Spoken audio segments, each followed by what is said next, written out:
Chapter 174. Surprisingly, Duque didn't feel anything when he killed Fame Brando.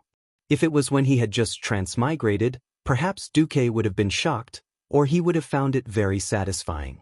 But now, he only felt as if a symbol of the past had been erased, and he had just ended a part of the past. After the flying hand of magic killed the 4 demons that had been transformed from nobles in the lower cabin, everything quieted down.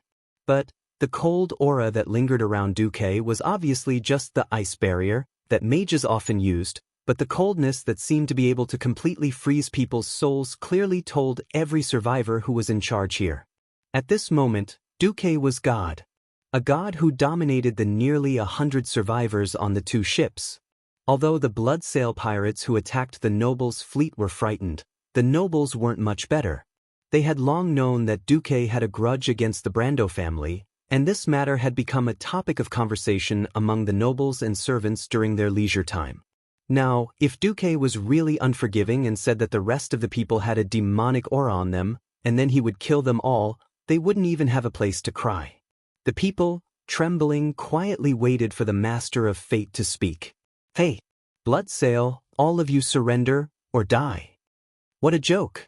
Facing the demon just now, the Bloodsail pirates had already felt that sense of despair and helplessness. Now they were facing Pharaoh, who could easily deal with that demon. When Duque's cold voice came out, the Bloodsail pirates instead felt as if they had been granted amnesty, and they all threw down the weapons in their hands. Duque glanced at them coldly. "Who's the leader here?" Following the gaze of a pirate, Duque easily found a strong pirate covered in blood. The pirate in white with a red headscarf braced himself and stood up. "Sir, what are your orders?" "Raise the white flag. After I finish dealing with the other pirates, you drive your ship away. If you want to escape, it doesn't matter, my merman will be here soon and—" Duque gently raised his right hand. As usual, he used Calm Mind and Flame Blast to easily blast a small lifeboat that was trying to escape into the sky. Boom! It was a water column that was more than 10 meters tall. The berserk fireball not only blasted the entire sampan and the pirates on it into mincemeat, the scorching high temperature even caused large clouds of steam to ripple out, scorching the few pirates standing at the side of the ship more than 10 meters away. Silence! Silence! Deathly silence! Such an exaggerated instantaneous spell made these mortals forget to breathe. No, it wasn't forgetting. It was the kind of feeling that before Duque nodded, she had lost the courage to even breathe. Duque smiled faintly. "Trust me, the outcome of running away is definitely worse than this. That was just a demon, no?" The current Duque was more like a demon in the eyes of the pirates. The group of pirates nodded like sifting rice. Duque didn't care about them anymore. With a whistle, the griffin that had been hovering in the air for a long time immediately landed on the deck. Looking at Duque facing the air current of the griffin's descent and getting ready to mount it, one of the noble's guards asked with a trembling voice, "Sir, are you really not planning to do anything to the Brando family?" Duque paused. No one should be born noble. Since they are born into a wealthy family, then they should act in accordance with their noble status. I am saddened by the fact that so many people in your family have been corrupted and turned into demons. But punishing you is His Majesty Rin's business. My duty is to save every citizen of Stormwind. Ignoring the remaining members of the Brando family, Duque rode the griffin into the air. On the other side, on another ship not far from the Brando family's ship, Lothar was pulling the king's sword out of the demon's neck. The splattered demon's blood stained the cabin door. He tilted his head and saw Duque riding the griffin from the Brando family's warship. He was deep in thought. That's right. Lothar didn't stop Duque from rushing over to the warship flying the Brando family's flag. To some extent, Lothar had already acquiesced to Duque's revenge. Understanding didn't mean understanding. Lothar was an upright person. If Duque started a massacre for personal revenge, Lothar might not say anything, but it would undoubtedly lower his evaluation of Duque in his heart. Seeing that there were still a large number of human figures on the 2 ships, Lothar secretly breathed a sigh of relief. At least Duque didn't start a massacre, so everything was within a reasonable range. As for what Duque did on the ship, everything would be clear when he returned. Duque immediately pounced on the second group of warships. After coming out of Karazhan, Duque always had a question: how strong was he? It was a very mysterious question. In terms of the quality of his mana, he was still within the range of sky mages. He could mobilize the elemental power within a considerable range. According to the results of his scan of Old Norton, he knew very well that his strength had long surpassed that of ordinary sky mages. In terms of the total amount of mana, Duque, who had inherited the arcane fire circuit from the High Elf Sun King and part of the inheritance from Medivh, had about 10 times more mana than a sky mage of the same level. That didn't mean that his strength was 10 times greater. With the help of the system elf, Duque, who could achieve multiple spells without any hindrance, could match the entire Storm King family's team of mages alone. In the process of mobilizing the elements in the surrounding atmosphere, he could cast more spells that were far beyond his strength. Hence, when he faced Count Christian Ferens, who should also be a boss, he really didn't feel any pressure. Solo. That was Duque's dream before he transmigrated. Now, it had been realized by Duque without any difficulty. In the face of a full-scale magic attack from the sky and the ground, Count Ferens, who had transformed into a huge Doomguard with blood-red wings, was completely one-sided. An arcane impact that turned into a huge fist punched the Count into the air, and then there was a continuous and accurate magic bombardment. Even though the demonized Count was only 1 meter above the deck, the terrible magic attack didn't hit the deck at all. In just 3 seconds, the demonized Count Christian Ferens was killed. Duque cleared the demons on the noble's warship at a very terrifying speed and subdued the Bloodsail pirates on it. When the Naga priestess Varat arrived half an hour later, everything was a foregone conclusion. Not only the Bloodsail pirates who were entangled in hand-to-hand combat, but even the warship that was trying to escape could not escape Duque's pursuit. An hour and a half later, the Bloodsail pirates that attacked the noble were completely annihilated, and the commander of the Bloodsail pirates, Brigadier General Lester Zank, was killed by Duque. All the ships were taken back by Stormwind. Chapter 175. On this day in August, fear and uneasiness lingered on the entire retreating fleet. The news that the noble's warships had been attacked by the Bloodsail pirates had been spread to the entire fleet through the Griffin Knights. Kurtiras, Commodore Cook, who was experienced in naval battles, had originally decided to let the entire fleet return. However, the messengers sent by Lothar insisted that Anduin and Duque could deal with the enemy's fleet, and that the Murlocs led by Naga had already rushed over. After some hesitation, Cook decided to maintain 3/4 of the sail and deliberately split the fleet into 2. The fleet of Kurtiras, which had a certain amount of combat power, would lead the way, while the transport ships at the back would still have a chance to escape if they saw that something was wrong. 3 hours later, a large number of Bloodsail pirates appeared on the horizon. The strange scarlet almost made the lookouts subconsciously ring the alarm bells. In fact, a young lookout really did so. However, Kurtiras, who had foreseen the danger, arranged for double the number of lookouts, and another more experienced lookout stopped the young man. Wait, look at the flag on it. After seeing it clearly, all the lookouts were dumbfounded. Captain, I suggest that you come and see this. Yes, it was indeed the warships of the Bloodsail pirates. The navy of Kurtiras, who were of the same lineage, would recognize those ships even if they were reduced to ashes. In order to maintain the flexibility of the ship in all winds, it had a single horizontal sail and 3 triangular sails.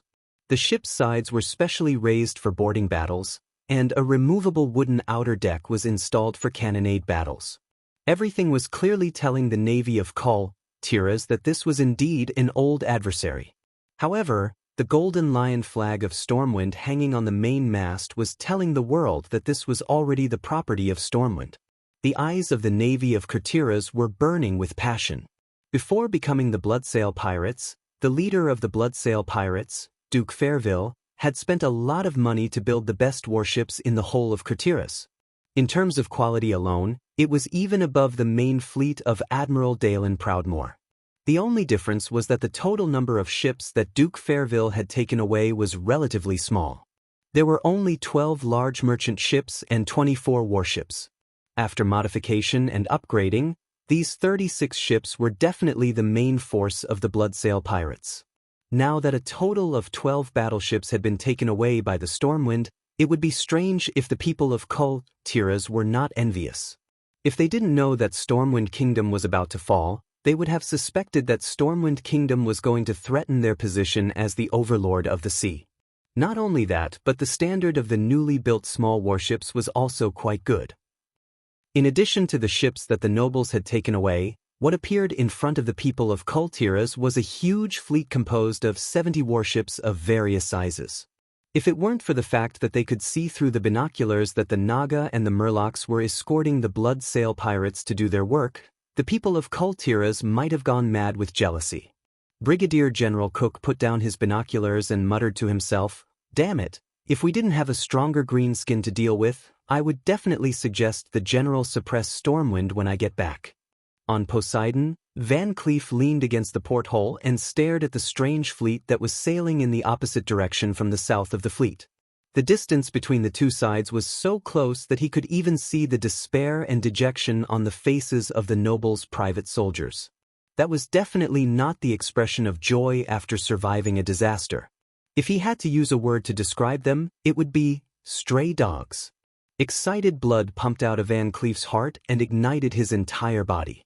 He felt his body and soul burning. The nobles are finished. Those arrogant nobles are finished. This voice was so clear and real that Van Cleef almost couldn't control himself. No matter how Duque did it, when the rotten flesh was cut off, even if Stormwind City fell, Stormwind would usher in a new life. Unknowingly, Edwin Van Cleef's heart was filled with the light of Duque. It was a fanaticism that made him offer everything of himself, including his loyalty, his life, his soul, and even his most beloved daughter, Vanessa. Late at night, Van Cleef couldn't calm down for a long time. Of course, he wasn't the only one who couldn't calm down.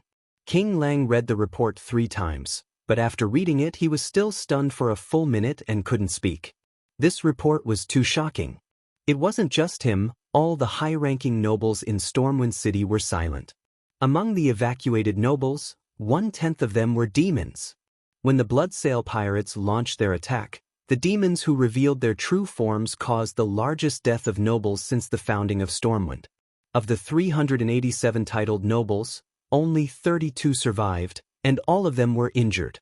7 families were forever exterminated, and the remaining 13 families were also sparsely populated. Half of the surviving nobles were minors. Most of them were seriously frightened. This wasn't a fabricated report by someone or some force. The testimony of more than 800 survivors was almost unanimous.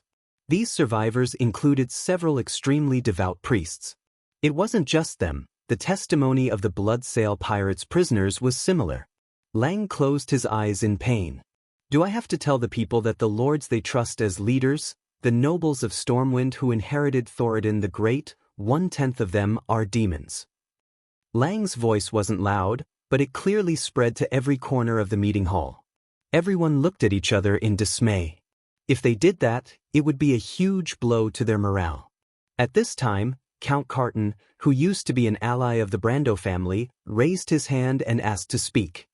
"Why can't we think on the bright side? At least we got twice the number of ships. We have enough fishermen to act as sailors. We can evacuate the people twice as fast." Lang shuddered, and suddenly felt a little warmth in his chest. Yes, the people's losses would be reduced. But Earl Cairton spoke again. The people who died were all local lords. I think we should respect their opinions before announcing the results to the public. After all, they are the cornerstone of the kingdom. The Count's words were like music to their ears. Most of the nobles had evacuated this time, but not every one of them could do so.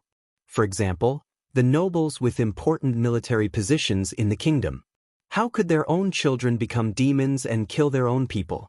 How could they announce such a shameful thing? In fact, they had already thought of a reason, but they just didn't dare to say it. Now that Count Carton gave them a way out, they were so happy that they wanted to run up and kiss the Count on the spot. Oh, they really had to rely on their own people at the critical moment. Chapter 176. They did not know who was the instigator of this incident. Revenge and whatnot could wait. The most important thing right now was to disassociate themselves from this disgrace. As long as their reputation was restored, so what if they died? At most, it would just be a redistribution of benefits. If their reputation was preserved, even if the ship named Wang Lin sank, they would have an excuse to seek refuge with the other human kingdoms in the north. After a short discussion, Marquis Daminan braced himself and stepped forward. He bowed to Lang and said, "With your Majesty's permission, we hope to announce it as follows. In order to cover the retreat of the people, the noble army led by Duke Ferens fought against the Bloodsail pirates. When they gained the upper hand, the nobles who had been secretly turned into demons by the Bloodsail pirates suddenly counterattacked, causing the fleet to be routed. At this time, the brave and fearless Sir Lothar and Earl Marcus arrived on their griffins and cooperated with the remnants of the noble army to annihilate the Bloodsail pirates' Zank fleet." Despicable. Shameless. At this moment, Lothar's lungs almost exploded with anger. It was clearly you bunch of nobles who despicably robbed the warships of the Stormwind Navy. In order to transport away the dirty wealth filled with the blood and sweat of the people, you unexpectedly suffered a double attack from the pirates and demons. Yet you still don't forget to flatter yourself at this time? If not for Lang holding him down, he would have already exploded after receiving the news of the warships being seized. Lothar's hair stood on end. In the next second, he was about to draw his sword and behead this shameless man. But at this moment, Count Daminan was suddenly slapped away. Count Carton's slightly plump body spun twice in the air before falling heavily to the ground. Shameless. A thunderous roar shook the meeting hall. Not many nobles looked at the person who slapped Count Carton. He was the new generation of nobles, the most popular figure recently, Duke Marcus. This young duke had a more unyielding aura than Lothar. Duke abruptly waved his hand and pointed at Count Daminan, whose face was now swollen. While commoners risk their lives to dig moats for a ship ticket, you nobles throw a naval officer in a stormwind into the dock for a chest of gold. Lothar's eyebrows twitched. When 100,000 soldiers and civilians were prepared to risk their lives to bring up the rear, you guys didn't even care about how the warship would return just to take away a beautiful maid. You guys even blew away the last soldier on the warship. Lord Bolvar Fordragon's cheeks burned. It's obviously the filthy wealth of you nobles that attracted the pirates. It's obvious that it's your own corrupted souls that brought about the depravity of the pirates. You have the cheek to claim that you're the heroes who fought against the pirates? Claiming to be the descendant of Thoradin the Great? But I don't want to be associated with you. With that, Duque spat on Marquis Daminan's face. It was obvious that Duque had insulted Marquis Daminan. Every noble present felt that the spit was on their faces. King Lang trembled from head to toe. At this moment, Len was frantically asking himself, "Am I wrong? Was I really wrong?" Ever since he was young, the former king had always taught him that the nobles were the cornerstone of the kingdom, and that no one should touch the nobles. Lang had always regarded it as a sacred law. But as he grew older, he could not accept the actions of the nobles. Still, he always remembered the former king's blessing and did not act ruthlessly against the nobles. At this moment, this scene was constantly stimulating Lang's conscience and sense of justice. It made him tremble uncontrollably. However, as the hope of the kingdom, Duque had a direct conflict with the old nobles, which was not what he wanted to see. For a moment, Lang was a little confused. On the other side, the nobles were in an uproar. Duque was a hothead. Why did he have to be so stupid? Why did he have to act up at this time? Shouldn't the nobles have discussed all the conditions behind the scenes, and only when the negotiations failed would they have no choice but to stand on their respective sides and fight? Flipping out at the slightest disagreement? That's why they hated those ignorant peasants becoming nobles. The nobles were smart. Of course, they would not entangle with Duque over this matter that had already been sentenced to death. Apologize.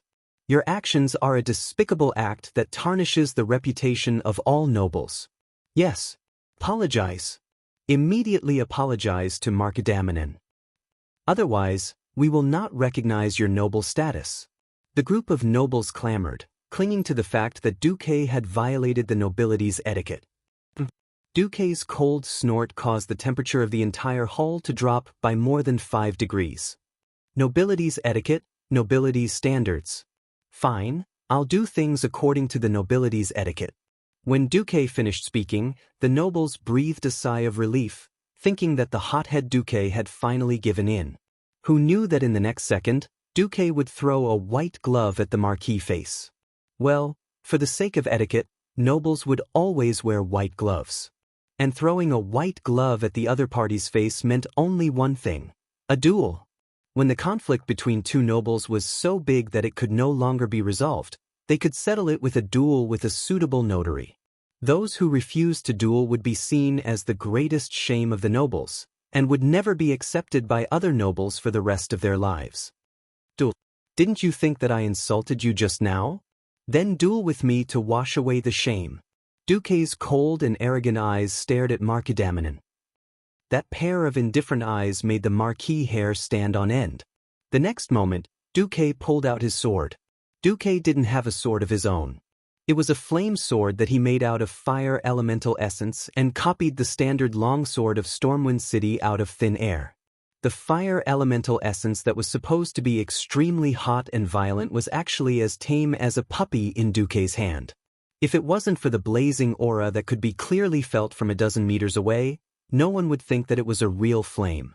No, I didn't think you insulted me. Marquis Damanin actually shrank back. Well, after killing so many people, one would naturally have a murderous aura.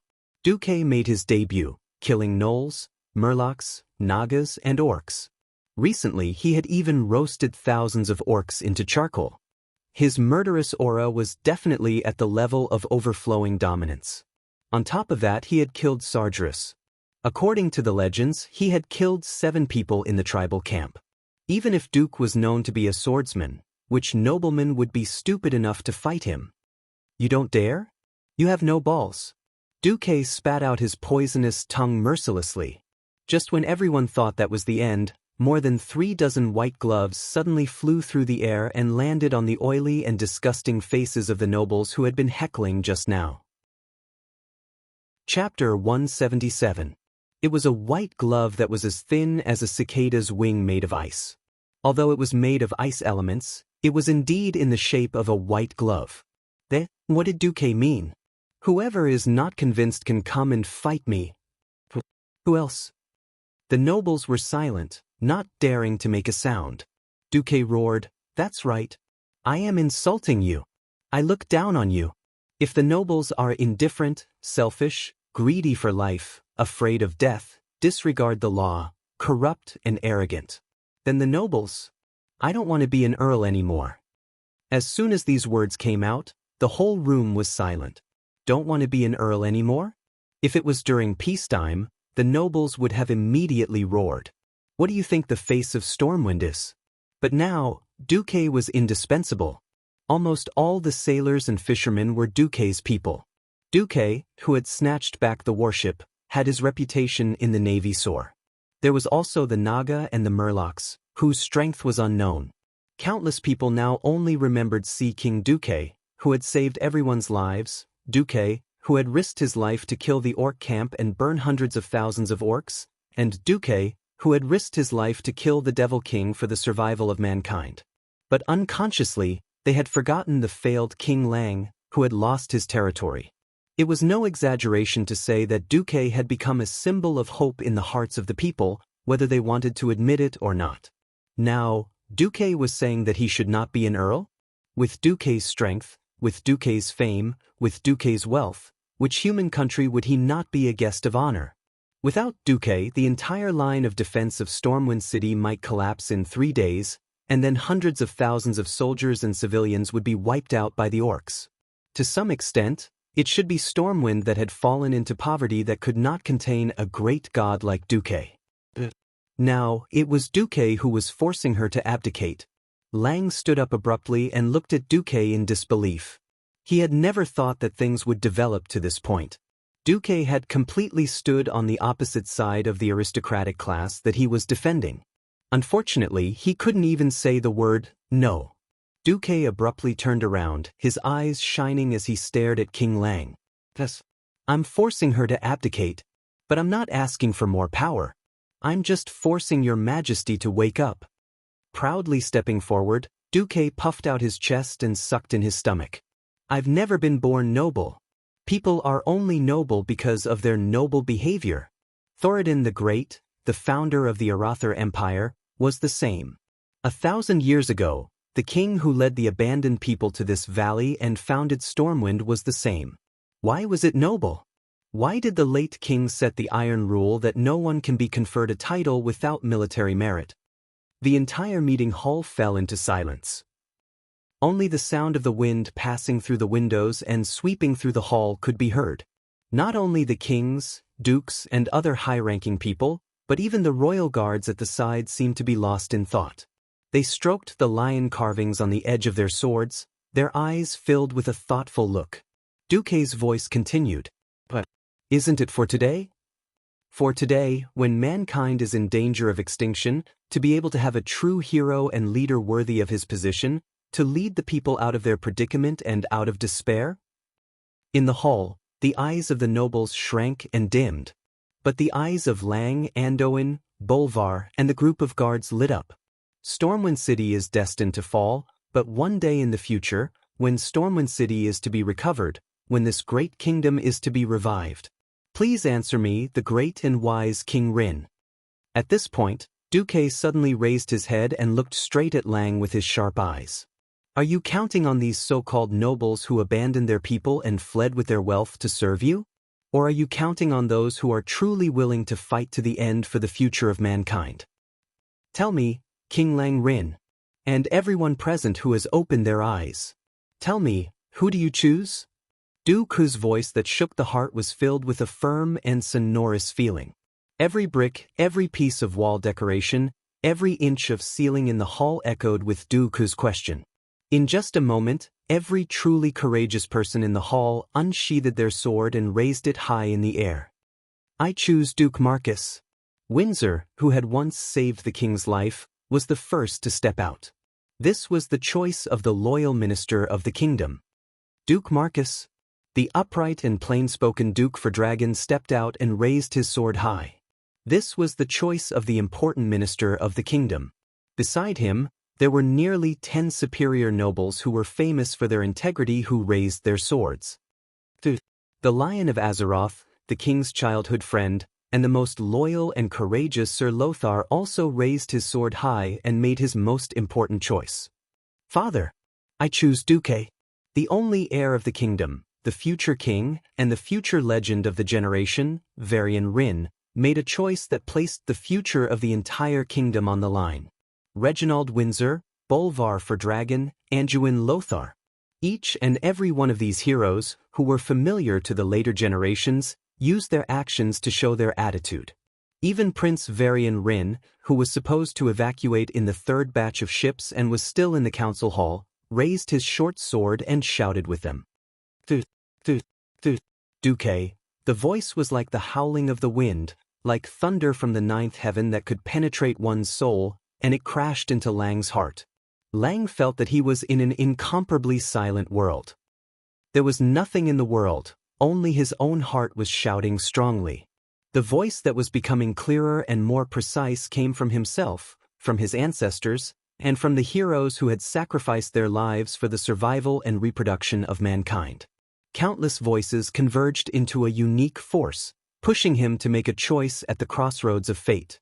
Scorching hot blood rumbled as it flowed out from his heart, spreading to his 4 limbs, to his 5 viscera and 6 bowels, to every corner of his body, agitated and surging.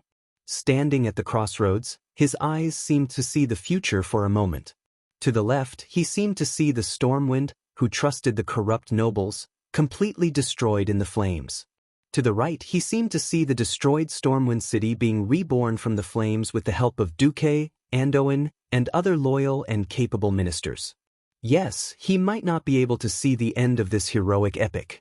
The new era must belong to the next generation. Yet he was able to compose the most splendid beginning to this great human epic. For a moment, Cleon was so shocked that he could not control himself. He pulled out the king's sword and raised it above his head. His gaze seemed to penetrate the fog of fate. Lang made up his mind. Chapter 178. The loyal and brave generals of Stormwind raised the swords in their hands. They could feel the passion in the eyes of their most beloved king. Unknowingly, their breathing and their hearts had synchronized with the king's. It was an inexplicable throbbing of their hearts. One by one, they entered a mysterious state of trance. It was as if they had traveled through time and space to see thousands of years ago, when their ancestors set up the first stone tablet in this strange and lush valley, declaring this place to be called Stormwind City. They seemed to see their ancestors cutting through thorns and thorns, seeing colorful insects fleeing from the grass under their feet, and seeing this land become a paradise for humans. They also seemed to see King Lang, who had inherited the will of their ancestors, about to make a great decision that would change the fate of the entire kingdom. The usually noisy assembly hall was filled with a sacred air that was both familiar and strange at the same time. It was as if they were having a mass in the Storm Cathedral, listening to the Archbishop's sermon and feeling the gaze of the statues on the two sides. The eyes of these great pioneers crossed thousands of years and quietly watched Lang. Quiet and holy. The loyal and brave generals chose to listen, and the despicable nobles gave up on defending. The meeting hall fell into absolute silence. It was as if the whole world had quieted down, just for that holy answer. Lang's eyes were wide open, and his blue pupils were filled with a sense of sublime clarity. The golden lion flag with a blue base and golden edges, which had been passed down in Stormwind for thousands of years, emitted a brilliant light behind him. His voice was clear and magnetic, full of penetrating power, and had an irresistible majesty. I, King Lang Rin of Stormwind, hereby declare that 20 noble families, led by Duke Farron's family, have abused their power, degenerated and colluded with demons. They have disgraced the name of the nobility, and are a disgrace to the nobility. The names of all 20 noble families are hereby abolished, and all remaining noble children are demoted to commoners. The property they have obtained through improper means will be distributed to the meritorious soldiers in this battle as an example. I declare that anyone, regardless of origin, age, race, or gender, as long as they have made great contributions to Stormwind, will be conferred the title of nobility. Similarly, anyone who dares to betray the interests of humans will be punished by Stormwind, no matter how far away they are. Meritorious service will be rewarded, and crimes will be punished. Anyone who goes against this oath, no matter their background, no matter their status, they will all be killed. It was like a stone that caused 1,000 ripples. Everyone's face was filled with intense shock. Lang's spirit and boldness could reach such a level. No king would dare to wipe out half of the nobles in the country in one go, but Lang dared. No monarch dared to link the supreme position with merits, but Lang dared. No ruler would have the guts to use talents so freely, but only Lang dared. Even though Duque's actions behind the scenes had caused shocking losses to the nobles and placed it in front of Lang as a fait accompli, even though Duque had used the great crisis of the country's destruction to blackmail Lang, in the end, it was still Lang who made the decision. Lang had made the wisest decision. No, it was even wiser than Duque had expected. It was already the realm of a great man. Based on these 3 points, as long as Lang's Stormwind did not really destroy the country, and as long as Lang's bloodline and policies could continue, Lang was bound to leave a thick stroke in the history of humans in Azeroth. Everyone present felt that their souls had received some kind of mysterious sublimation at this moment. If the resistance against the invasion of the tribes was a glorious hymn, an epic that originally did not belong to a single person, then at this moment, there was only one protagonist, Lang Rin. For humans, for Azeroth, Lang shouted. For humans, for Azeroth, Duque, Andoin, and the others echoed in unison. The feeling of excitement lingered for a long time. Everyone's chest rose and fell violently. They looked at each other and saw the same smile in each other's eyes. Lang glanced coldly at the nobles who had tried to force him to abdicate. "Gentlemen, you may leave now. It's time to discuss confidential military affairs. It has nothing to do with you." Lothar and Duke for Dragon stepped forward at the same time. Beside them, more than 10 royal guards formed a fan shape.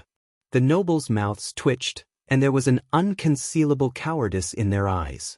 In the end, they did not protest anymore, and quietly left. This scene was painted into a famous painting by a later artist based on the eyewitness account.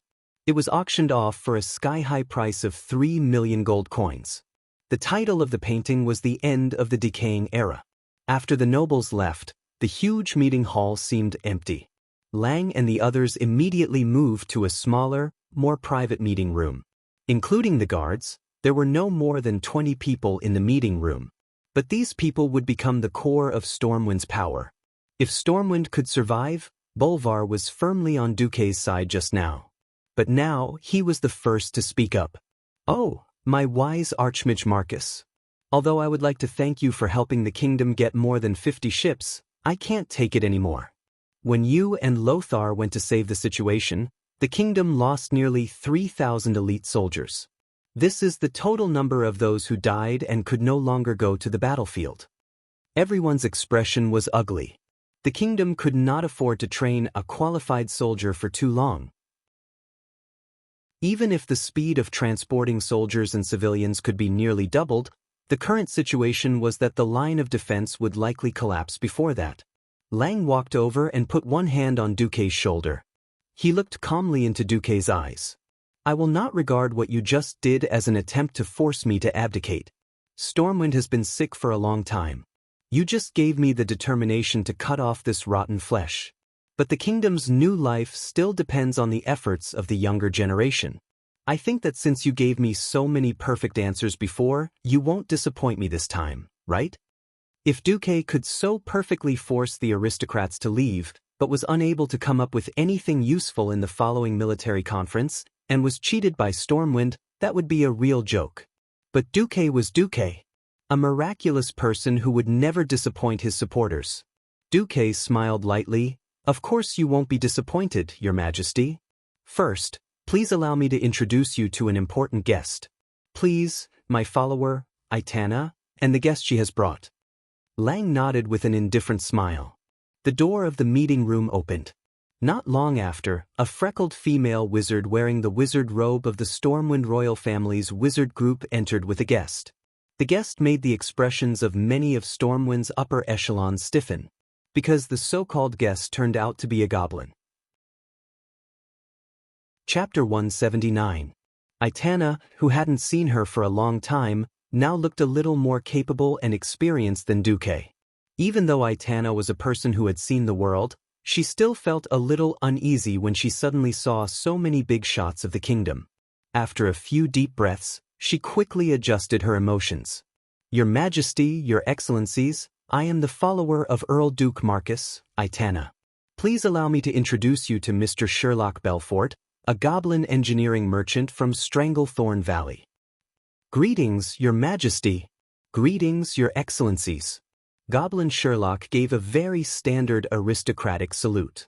Although his movements were very standard, none of the kingdom's higher-ups present knew how to face this goblin, the infamous goblin.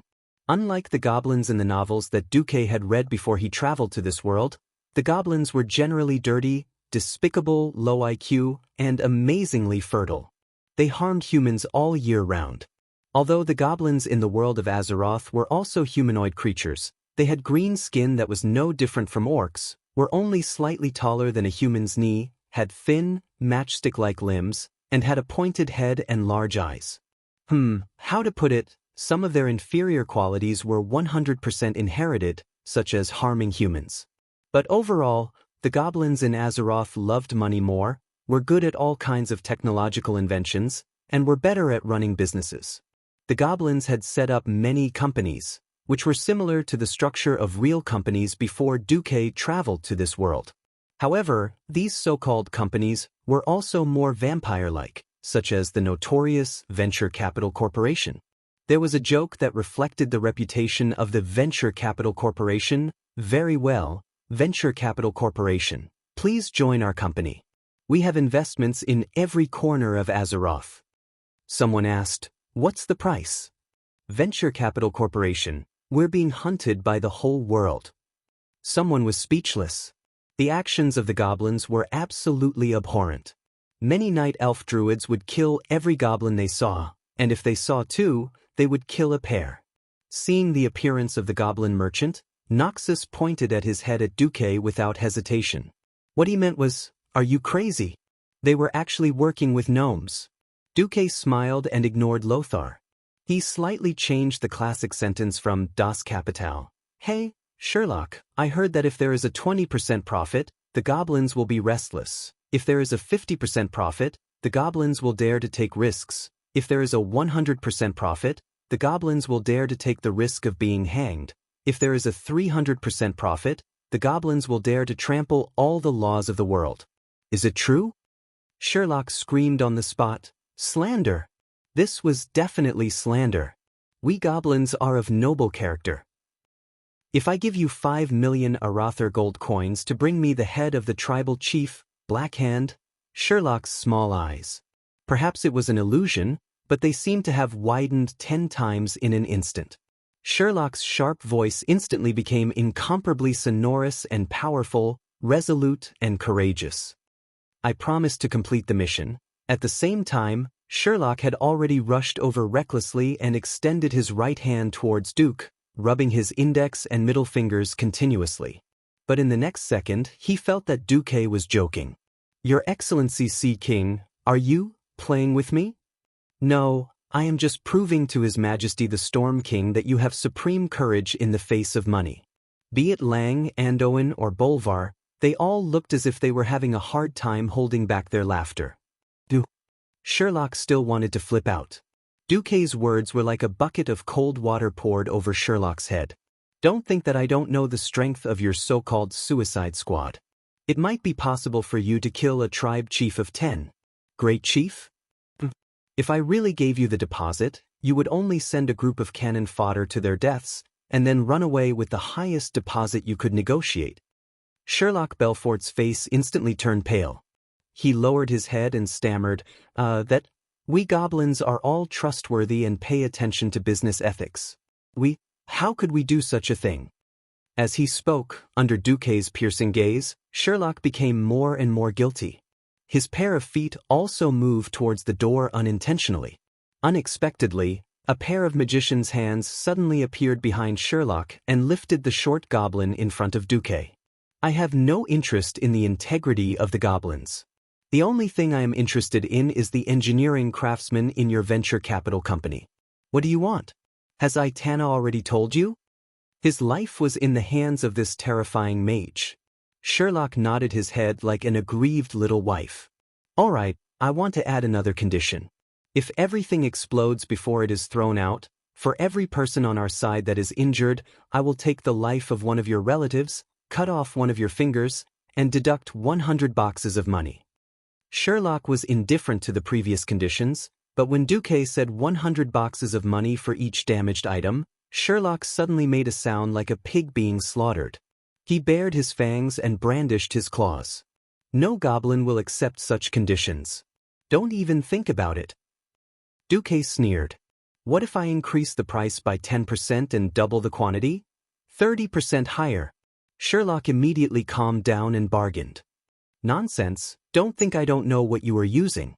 Heavy rock could be made into high explosive, iron ingot, and silk, and it would be done. With such low cost, you still dare to charge me 30% more?" Sherlock was dumbfounded. Then, like a general who had defeated a general, he finally nodded. "All right, 10% is 10%. Just like that, Sherlock retreated with a long face. Aitana was very nervous and hurriedly apologized. "I didn't know, so those things will explode before they are thrown out."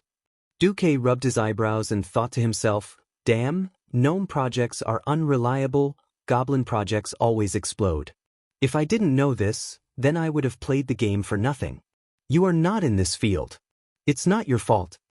After comforting Aitana, Duque finally turned to Lang and explained, "Didn't you say that you have tens of thousands of militia but don't know how to use them? Weren't you guys worried about how to evacuate the last of the defenders?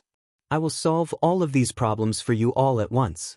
Not only that, I will also throw in a big gift package." "What gift package?" Lang was stunned. Duque smiled mysteriously. "Now that I say it, it no longer feels mysterious. Chapter 180. For 2 days in a row, the east and north walls of Stormwind City were filled with battle cries. However, the people of Stormwind City would never have thought that such a terrifying battle was just a test by the Horde. It was just a test. During the absence of Duque and Andoin, Bolvar was in charge of the defense. Although he knew that the Horde was only sending 1,000 men to test the waters, Bolvar had no choice but to fight with all his might. The difference in individual combat power was too obvious. There were moats, barbicans, city walls, arrow towers, and towering hills equipped with catapults. Such a three-dimensional defense system only erased the disadvantage that the humans had when fighting against the orcs in terms of individual combat. The battle was still very difficult. The 5-meter-tall city wall was still too short for the tall and strong orcs, who were unreasonably strong in terms of athleticism. Orgrim gave Blackhand a stupid idea, but it was also the most effective one, and Bolvar was at a loss of what to do. Fill the river when you see it, build a slope when you see it. The laborers who were dwarves in the eyes of the Horde's warriors but were burly men in the eyes of the humans carried a large number of rocks and braved the deadly rain of javelins to throw the rocks into the moat before turning around and leaving. The process repeated.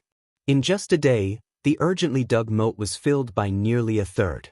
Duke Bolvar could not imagine how tragic the situation would be when the humans were forced to fight the green-skinned monsters in the streets after losing their geographical advantage. However, the greatest consolation was that Duque had returned. His strength alone was no less than half of the Wang family's team of mages. "Are you really not going to do anything?" Lothar asked Duque on top of an arrow tower. Duque shook his head. "No, I'm not going to do anything. It's more beneficial for us. But because our main opponent is the chief's deputy, Orgrim, and not the chief himself." Lothar recalled what Garona had said about the tribe's chiefs and well-known figures. He remembered that Orgrim's specialty was that he was wiser than the other orcs. "He's a powerful orc warrior with the wisdom of a shaman's." Duque explained, "If I had saved the situation from the start, Orgrim would have been able to identify the weak points in the defensive line faster. In fact, my final defensive position is not here. I still have to rely on you guys here." Lothar played with an iron lump with a wooden handle as long as a palm. "Are you sure we can survive 10 days with this?" Duque said with absolute certainty, "I'm sure." "All right, I believe you." The rumbling of tribal war drums could be heard from every corner of the city wall near the mountain range. Old Dem was a porter. Apart from his strength, he was practically useless. He, who was over 50 years old, joined the militia purely because he could get a ticket for his daughter and grandson to leave early by signing up for the militia. Lying on the battlements, Old Dem held onto a helmet that had been dented in when he descended. It was obviously taken from a dead man's head as he trembled and looked out. Beside him was his old neighbor Kana, a baker. Kana kept asking in a low voice, "Have we arrived? Have we arrived?"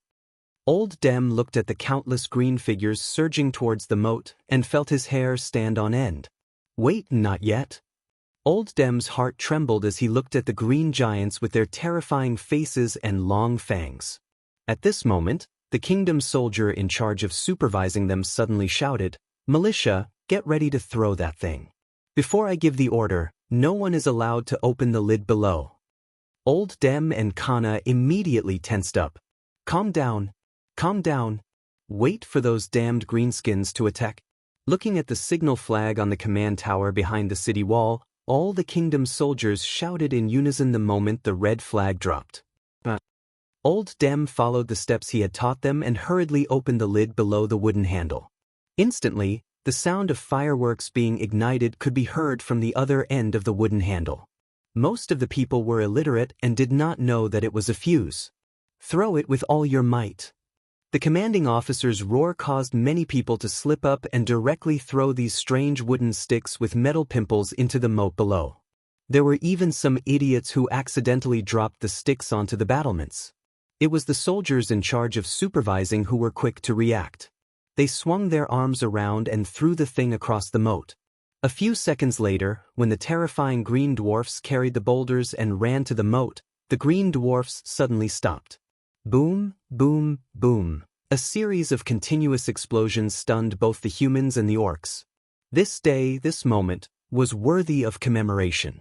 Because this was the first time in the history of Azeroth that a firearm had appeared. Even though it was an unreliable product of the goblins, the metal grenade was a killing weapon that would forever be recorded in the history books. What dodging? What resisting? In the face of such firearms that transcended the era, the struggles of the orc laborers seemed to be meaningless. The orc laborers could only watch as their comrades were annihilated. Boom, boom, boom. The continuous explosions were accompanied by the flying pieces of metal due to the explosion of the high explosives. This caused a terrible second injury to the laborers, who were only wearing thin clothes and even had their upper bodies bare. Even 10 meters away from the explosion range, some of the laborers had their throats slit by the flying shrapnel and died. The first batch of metal grenades not only took the lives of all the orc laborers by the riverbank in an instant, some of the grenades that fell into the water also exploded into the sky. In the face of such a terrifying and incomprehensible scene, the orc laborers began to waver. They abandoned their duties and forgot that there was a supervising team not far behind them. They threw down the rocks that should have fallen into the moat and turned to run. However, most of them did not run far before they were killed by the orc supervising team as if they were chopping vegetables. What is that? Orgrim cried out in shock. Let the second wave go. Great Chieftain Blackhand did not care. The second wave of laborers screamed and cried as they were forced to go forward by the orc soldiers with machetes and axes. However, the green formation once again collapsed after another batch of strange lumps of wood was suddenly thrown down from the city wall. The laborers broke down even earlier than their comrades who had died earlier. Almost as soon as the explosion sounded, the last batch of them started to run back. To escape the death that the supervising team brought upon them, they even waved the huge rocks in their hands in an attempt to resist. Of course, they were all cut down in pools of blood without exception. What the hell is that? Orgrim roared. Chapter 181. Through the telescope, Anduin and Bolvar watched the bloody battlefield and the orc laborers who were groaning in pain as they walked towards death. Anduin and Bolvar were tongue-tied. Damn it, these goblins make me feel like I've wasted my years of martial arts training. Anduin smacked his lips, seemingly thirsty from unease. Duque, how many did you order? I want more of these iron skin grenades. Bolvar was even more direct, demanding an exorbitant price right from the start. Duque smiled without saying a word as he handed over a price list. It listed the price of the iron skin grenades, as well as the skyrocketing price that would require the goblins to work overtime to produce them. More importantly, Duque had specially noted that the already terrible rate of misfires and premature explosions would skyrocket due to the rushed production. That's right, in this era where there was no mechanized mass production, where everything was done by hand, how high could the success rate be? As long as one was human, they would make mistakes and get tired, and there would be differences in the accuracy of each product. And the goblins' lax way of doing things meant that all the products created by these damned and whimsical fellows were extremely dangerous. Bolvar's conscience did not allow him to let his soldiers and militia take such a huge risk. If they did not kill the enemy, and instead blew themselves up first, they would have no place to cry. Anduin was magnanimous. We should comfort ourselves like this. Yo, a box of grenades is enough to arm a militia regiment. Duque smiled. A militia regiment needs to undergo a long period of training, but this thing only needs half a day of training. That was not wrong. Ordinary infantry training required a long period of combat training to have a little bit of success. Even so, the survival rate of new recruits on the battlefield was so low that it gave any commander a headache.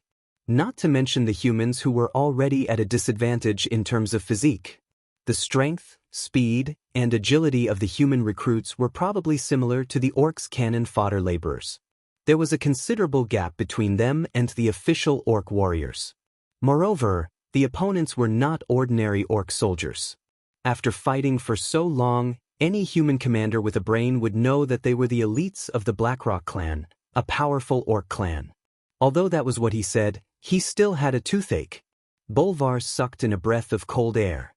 I feel like you're throwing away His Majesty's gold coins. Duke shrugged. War is about money. Anduin pursed his lips. I've realized for a long time that your way of thinking is completely different from ours. I sometimes wonder if you're from Azeroth. Duke was non-committal. What should Duque say? Say I'm a transmigrator? That would really be laughable. The archers, who had long been determined to be useless against the orcs, were once again used to deal with the orcs. Archers also had a fatal weakness. Once it was nighttime, the power of an archer would be greatly reduced even if they used area shooting. The appearance of the iron skin grenade greatly enriched the strategies and tactics of the human side. After all, an archer needed to aim properly, and a grenade would explode everywhere. As time passed, the orcs also discovered the drawbacks of the iron skin grenades. These metal lumps that made loud noises were a great threat to the orc laborers. However, to the real orc warriors, especially those who wore more armor, it was not a fatal injury. It was difficult for the shrapnel from the explosion to penetrate the muscles of the tall orc warriors. As long as the vital parts were not hit, most of them would only suffer superficial wounds. Under Orgrim's suggestion, the great chief Blackhand agreed to better arm the orc warriors who were attacking the city walls. Hence, in the next few days, Lothar saw a large number of orc warriors using cowhide, metal pieces, and even the armor of the dead human warriors to make a temporary armor. With the orcs' protection, the iron skin grenades, which were originally relatively lethal, were reduced by half. They became less lethal weapons. Lothar asked Duque, "Do those damned green-skinned dwarves have anything more powerful?" Duque silently handed over the price of the high-explosive bomb, which required a large amount of thorium to make and was recommended by the profiteer Sherlock. Lothar was stunned for a full 10 seconds before he finally said, "The weather is really good today." Yes, it was noon with high temperatures and a thunderstorm. Thanks to the thunderstorm, all the bowstrings almost lost their elasticity due to the humidity. It was a tug-of-war. However, the scales of victory still tipped towards the orcs. When Orgrim had the orc laborers wear thick leather armor or thick clothes, he restarted the plan to fill up the river. Lothar knew that something was wrong. On the 7th day after Duque dealt with the Bloodsail pirates, the moat on the east and north sides of Stormwind City was filled up. The orcs even used orc laborers to pile up stones at many places to build a slope that led to the Barbican in front of the city walls. The Barbican had almost become a pit. Orgrim seemed to be addicted to piling up stones, and he still had a large number of orc laborers rush over. Throw the stones into the human's pit. If you can't make it back, then throw yourself in as well. That was Orgrim's order to these weak orc laborers. The direct result was that the number of orc laborers dying increased exponentially. At first, the humans tried to clean up some orc work or dig up some slopes every night. However, Stormwind City was severely lacking in heavy machinery. Not only were the gnome excavators expensive to rent, but Sherlock was also unwilling to let his subordinates drive the expensive robots into the city that was bound to fall. Unless Sherlock rubbed his thumb, index finger, and middle finger together again. That gesture of asking for money. You know what it means. Duque was held up. Just as he expected, the Horde quickly discovered Stormwind City's weakness. It was the place to the north of Stormwind City near Stormwind Port. It was different from the steep cliffs of the valley in the south. The mountain roads to the north of Stormwind City were dangerous for the humans, but for the orcs who were good at climbing mountains, it was not a true dead end. In the first 2 times, the orcs successfully sent a few scouts down, causing a commotion among the citizens of Stormwind City. After that, King Lang decisively let Duque, who was the strongest fighter in Stormwind City, guard the mountain peak. This prevented the orcs from attacking from that direction. The sea, on the other hand, was the domain of Kurtalas and Duke. Even though they could transport more than 10,000 people per day, the situation was still going downhill. After the citizens of Stormwind City held on for more than 20 days, the biggest problem for Lang and the citizens to cover the retreat had arrived. Excluding the evacuees and those who died in battle, there were still 10,000 people left. Lothar estimated that none of the 50,000 people would be able to escape. The orcs were already in a frenzy. They would not allow the humans to evacuate at a rate of 10,000 a day. Stormwind Port, which was their lifeline, did not have a fulcrum like Stormwind Fortress. What should they do? Chapter 182. Over at the Horde, Orgrim was troubled as well. This was because there was a very important fulcrum in his plan that he couldn't break through. The fulcrum was Garona, the female beastman that Orgrim had caught by accident, but she had a tough backbone that exceeded Orgrim's expectations. Perhaps it had something to do with Garona growing up as a slave. She had an unimaginable tolerance for pain. The straightforward beastmen weren't good at interrogations. All of their interrogation methods were based on simple violence. If Orgrim wanted to get the location of the Shadow Council from Garona, he couldn't really kill her. However, not only was Garona incredibly tough, there seemed to be a mysterious power in her body. Once Garona's life force dropped to a certain level, it would wrap around her. Even if Orgrim used Hammer of Destruction, he wouldn't be able to break it. When this mysterious orc's life force and stamina recovered to a certain level, Garona would become a captive once again. This situation was driving Orgrim crazy. He was indeed eager to overthrow the great chief Blackhand to avenge his good friend Durotan. Unfortunately, he couldn't capture the Shadow Council or Ghoul Dan. Even if he defeated the great chief, he would still be treating the symptoms and not the root of the problem. Once the Shadow Council, hiding in the dark like a poisonous snake, made Orgrim's scalp go numb just thinking about the mysterious power of the curse. The only good news was that the humans couldn't hold on much longer. Every day, there would be more than one wave of orc assault teams breaking through the moat. Some even crossed the Barbican and rushed up to the city walls. If it wasn't for the elite emergency forces that the humans had formed to suppress the orcs' attacks with a large number of long-range attacks, the city walls might have already been breached. Orgrim was still conflicted. Stormwind was the first large foreign kingdom they encountered after crossing the portal. Conquering its capital was definitely a great honor. If this honor was accomplished by the current Great Chief Blackhand, then even if Orgrim succeeded in the challenge, most of the orcs in the Horde would still remember the former Great Chief's good deeds. Even if he achieved even more glorious victories in the future, the simple-minded orcs would still think that he stole Blackhand's achievements and continued to follow Blackhand's path of victory. Just thinking about it made him feel like he was suffocating. As the great chieftain of the future generation, Orgrim's greatest strength aside from his insane combat ability was his intellect. He was one of the rare great chieftains among the orcs who had foresight and were so cold that they were almost utilitarian. When he didn't have absolute control over everything, he would choose to be patient. However, on the 25th day of the siege, Orgrim sensed that the humans' combat power had reached a critical point. You said that there are no more than 100,000 humans in Stormwind City? Orgrim had a complicated reaction to the scout's report.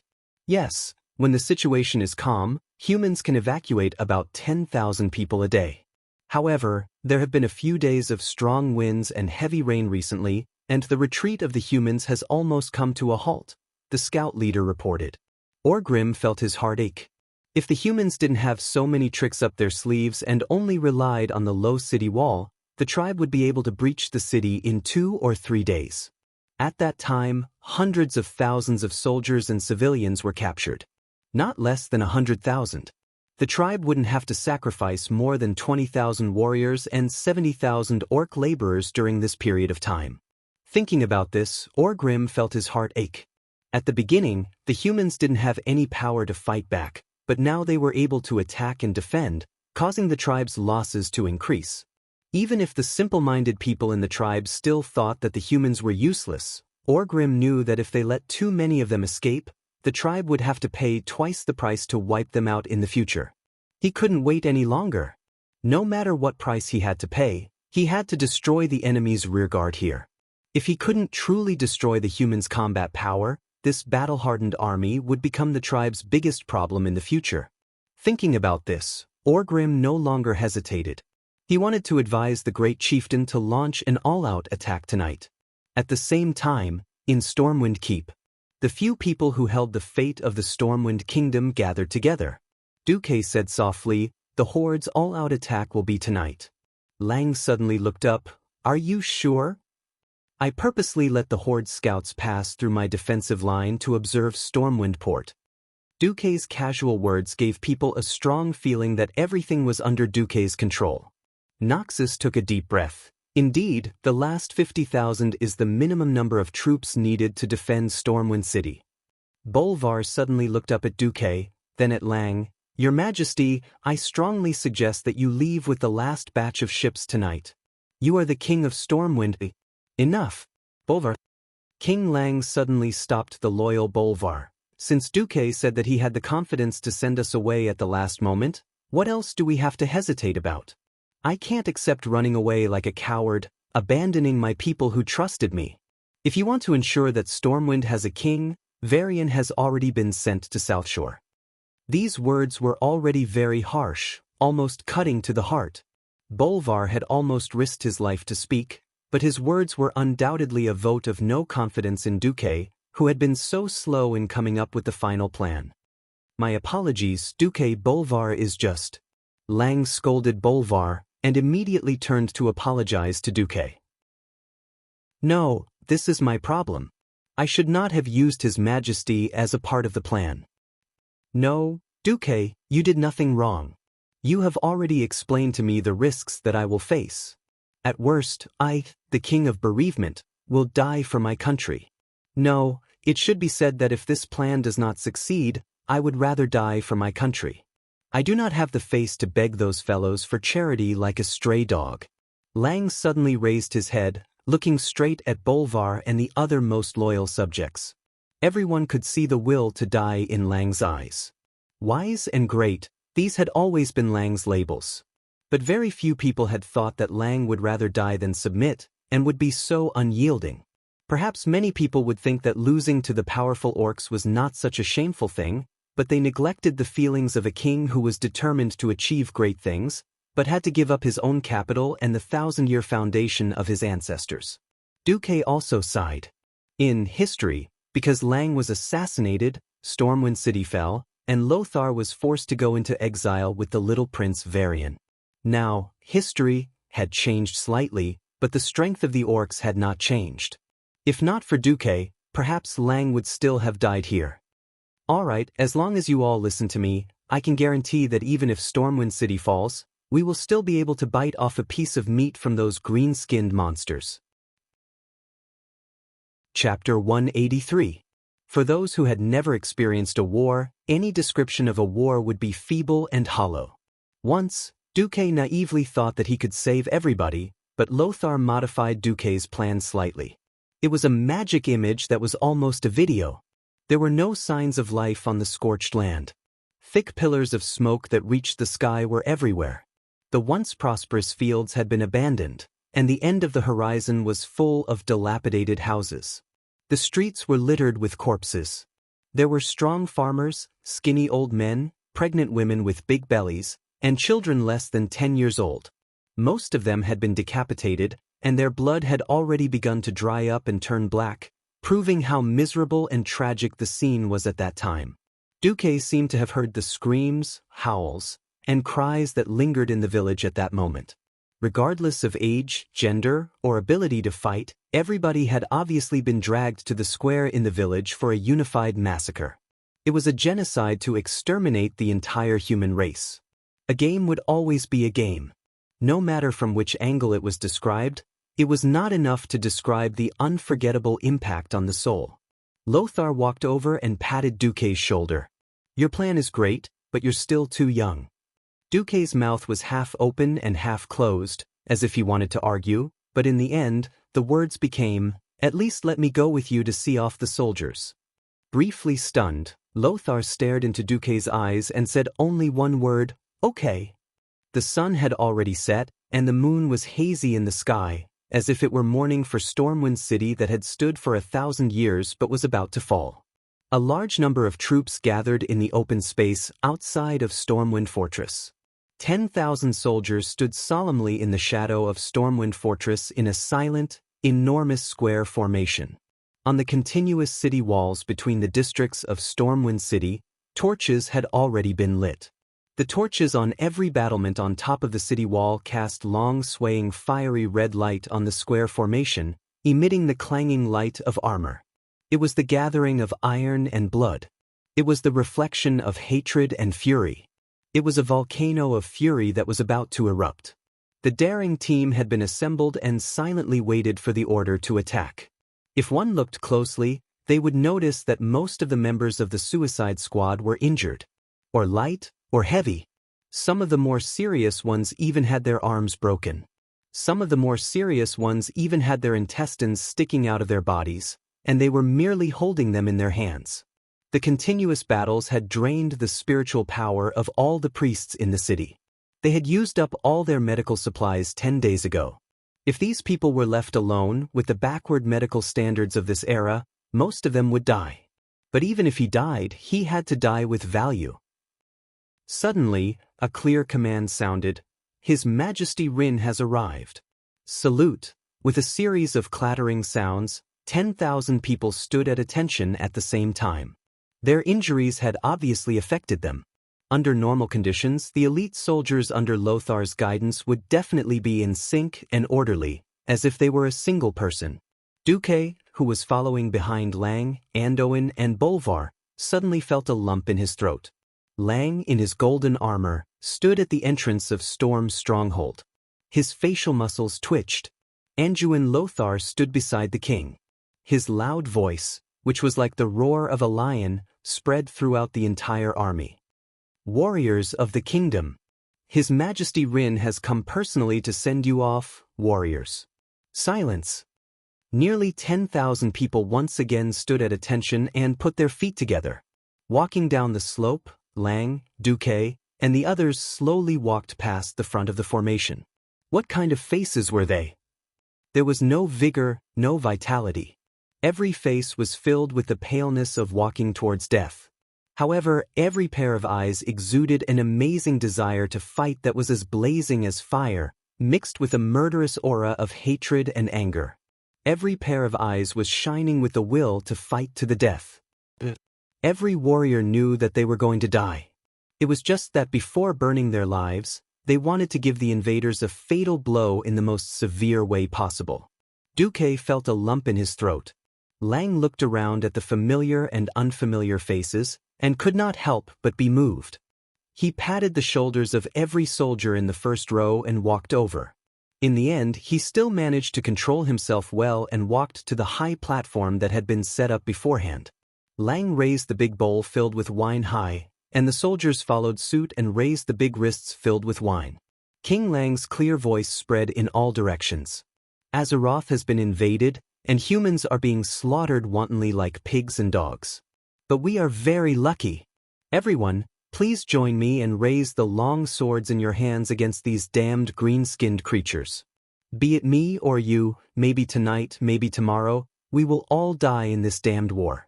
But it doesn't matter, because we are dying for our children and grandchildren. I only hate that I, Lang Rin, can't accompany you to fight shoulder to shoulder tonight. But it doesn't matter, please leave first. When I see you again, I will either proudly tell you that I have taken back Stormwind City, or I will tell you that I died on the way to the charge, just like everyone else. Now, with this wine, I wish you all to chop off more orc heads. With that, Lang raised his head resolutely and drank the whole bowl of strong wine in one gulp. Looking at Lang's Adam's apple moving, Duque, Andoin, Bolvar, and the others raised their heads and drank in unison. It had to be said that this kind of golden wine originating from the dwarves had a strange, fiery feeling. The fiery turbulence rushed into his throat and flowed down his esophagus into his stomach. Duque suddenly felt a burning sensation all over his body. Duque, who did not like to drink, staggered, but he took a step back. Duque immediately steadied himself. Sir Marcus, I heard that you were the one who suggested this battle, so I would like to ask one last question. A veteran with his head wrapped in bandages and an empty left arm stepped out of the ranks. He raised the large plate of wine high and saluted Duque. There was a low buzz of discussion among the soldiers. Duque took a step forward, his mouth still spewing the strong smell of wine, but his mind was very clear. You ask, I will answer. The veteran grinned. It was a mouth with teeth stained with dirt. I am a rough man. I do not understand magic, nor do I understand any plans. I only know that my wife and children have died in this battle, so I have nothing to worry about. I just want to ask you, tonight, how many orc lives can my death be exchanged for? This was not only the voice of the veteran, but also the voice of the 10,000 warriors who were about to die. They were not afraid of death. The key was whether it was worth it. Dooku's body trembled and he roared, 1 for 10. And I will use the head of the orc chief to lay the foundation for the heroic souls of our brothers. The veteran laughed proudly. Ha! I originally thought that killing 1 would be enough, and killing 2 would be a profit. I did not expect that I could go to hell while looking at the head of the tribe's chief. Ha! Even if I die, I am willing. He resolutely drank the wine in the large bowl in his hand, and with a crisp crack, he smashed the large plate into pieces. Behind him, 10,000 soldiers sat in the same position, and the sound of plates smashing could be heard. With tears in his eyes, Lang raised his hand. Set off. Chapter 184. The soldiers' heroic spirit soared to the sky, and they roared thunderously in a deep voice, Your Majesty! We will make a move first.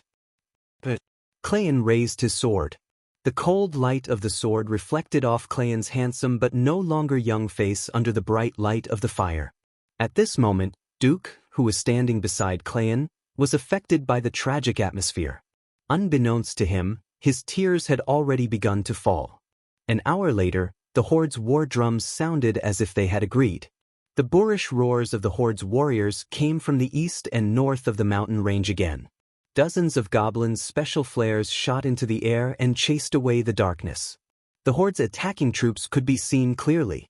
Not only were the smooth mountain paths filled with muscular Blackrock warriors, but there were also countless thick ropes hanging down from the steep mountain walls, and the burly figures of the orcs could be seen clearly.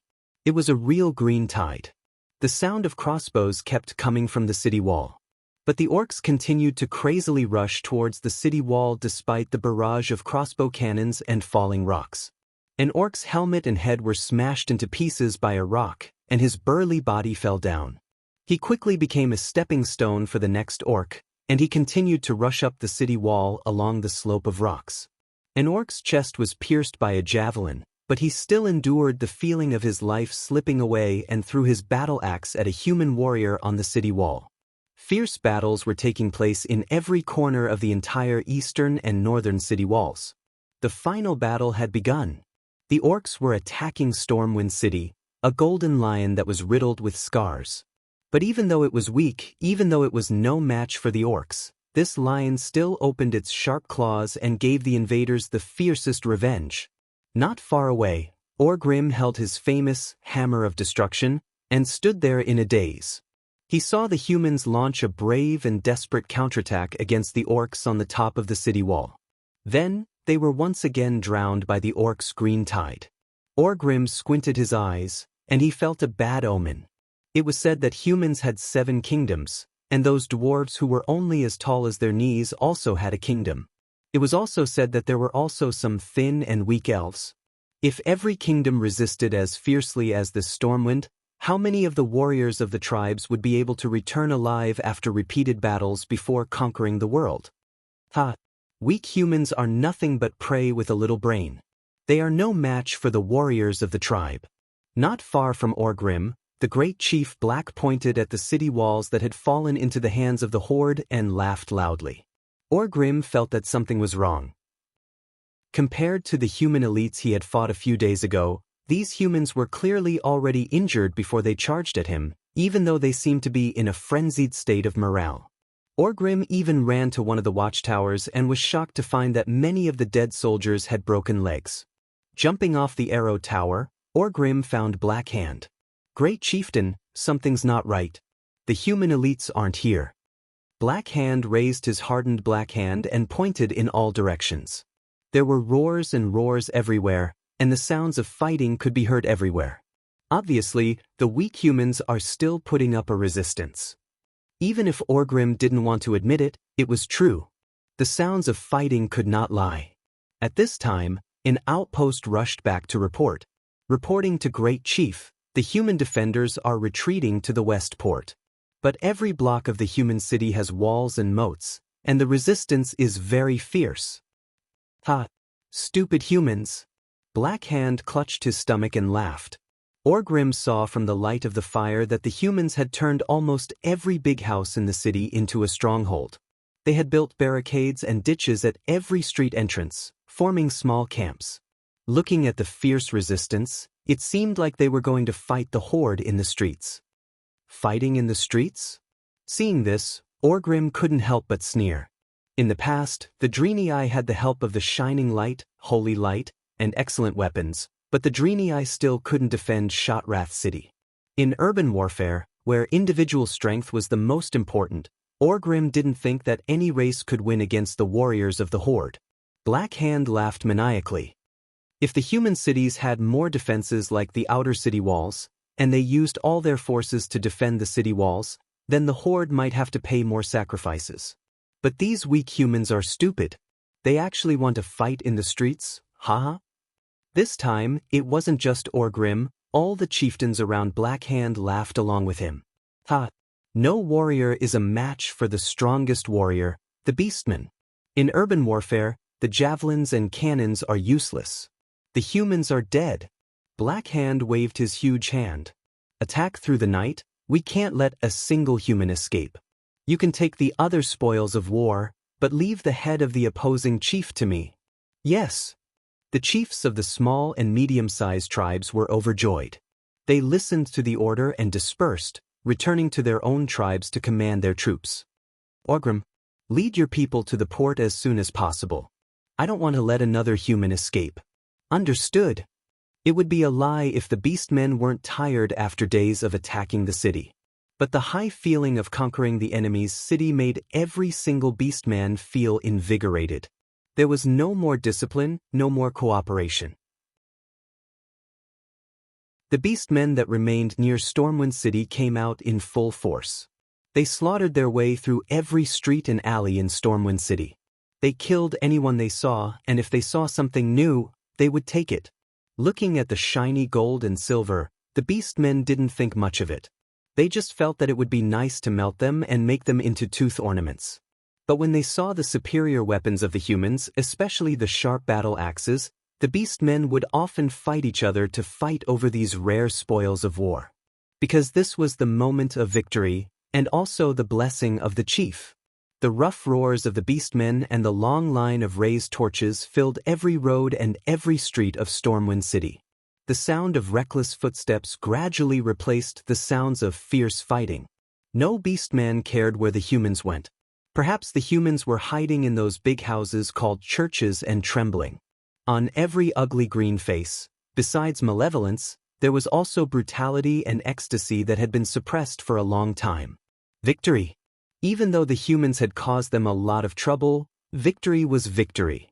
Suddenly, several huge beams of light converged on a huge building in the west. The golden lion flag on the building, which was as tall as a building, shone resplendently. At the same time, the Beastmen heard a strange sound. Chapter 185. Woo woo woo. The melodious sound of the horns seemed to come from beyond the heavens, or from ancient times. It was desolate and heroic. It reminded people of the world filled with yellow sand, the days when they had to fight against the most ferocious beasts in extremely harsh environments in exchange for a chance of survival for their tribesmen. It was either kill or be killed. The weak had no right to live, and the strong ruled over everything. This was a primitive sound, and it evoked memories hidden in the hearts of countless orcs. How many years had it been since they last heard this sound? Makra. All orcs knew that when a warrior challenged a chief to replace his position, he would use the most sacred duel ritual, Makra. One-on-one. The winner would get everything. Not many people knew that this Makra, which was used to resolve conflicts between orcs and decide who the chief would belong to, could also be used against hostile races. Of course, there was a prerequisite. Chief Black Hand of the Horde. On behalf of our king, King Lang Rin of Stormwind City, who is also the chief in your eyes, I challenge you to Makra. Do you dare to accept the challenge? Duque's voice echoed in the night sky of Stormwind City. No one knew if it was magic or something else, but this shout in orc language was clearly heard by the 100,000 orcs attacking Stormwind City. Great Chieftain Blackhand and Orgrim were walking on the streets of the old Stormwind sector with their bodyguards. Suddenly, their bodies trembled. Macra? Humans actually knew Macra? Almost instantly, Orgrim spat in his heart. It was that lowly traitor Garona who taught him again. Duque's voice continued, "Our human king is different from your chief. Our king is not the strongest warrior. That's not important. Our king and our strongest warrior are here. As long as you defeat our strongest warrior, Anduin Lothar in Macra, our king's head will be yours with both hands. We will wait for you at the place where the light pillar is." Blackhand's huge rock-like palm was resting on a thick stone pillar by the side of the road. Almost subconsciously exerting force, the entire stone pillar was easily crushed by the huge strength of his grip.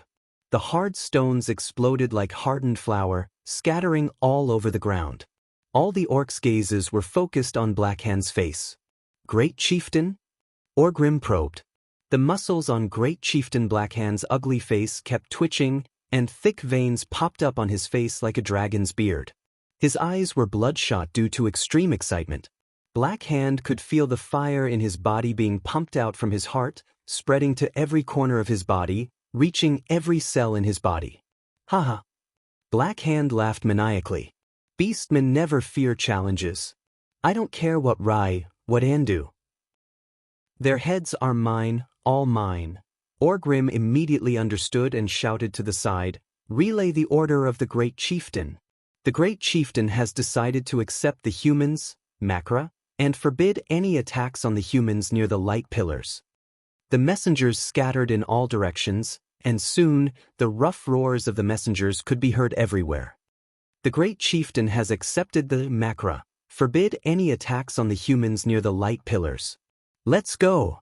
The clouds dispersed, and the moonlight shone on the ground. Together with the light from the torches, the two huge dragon-shaped shoulder ornaments on the Great Chieftain's shoulders were ghastly pale. On the other side, in the church area of Stormwind City, on the steps of the Stormwind City Cathedral, Ryan sat on a red velvet throne with golden edges on the 9 steps. Anduin and Bolvar stood beside Ryan, one on the left and the other on the right, in their military attire. "Will the Great Chieftain of the Beastmen really come?" Bolvar asked Duque for the 3rd time. "Enough, Bolvar. Duque's analysis will not be wrong.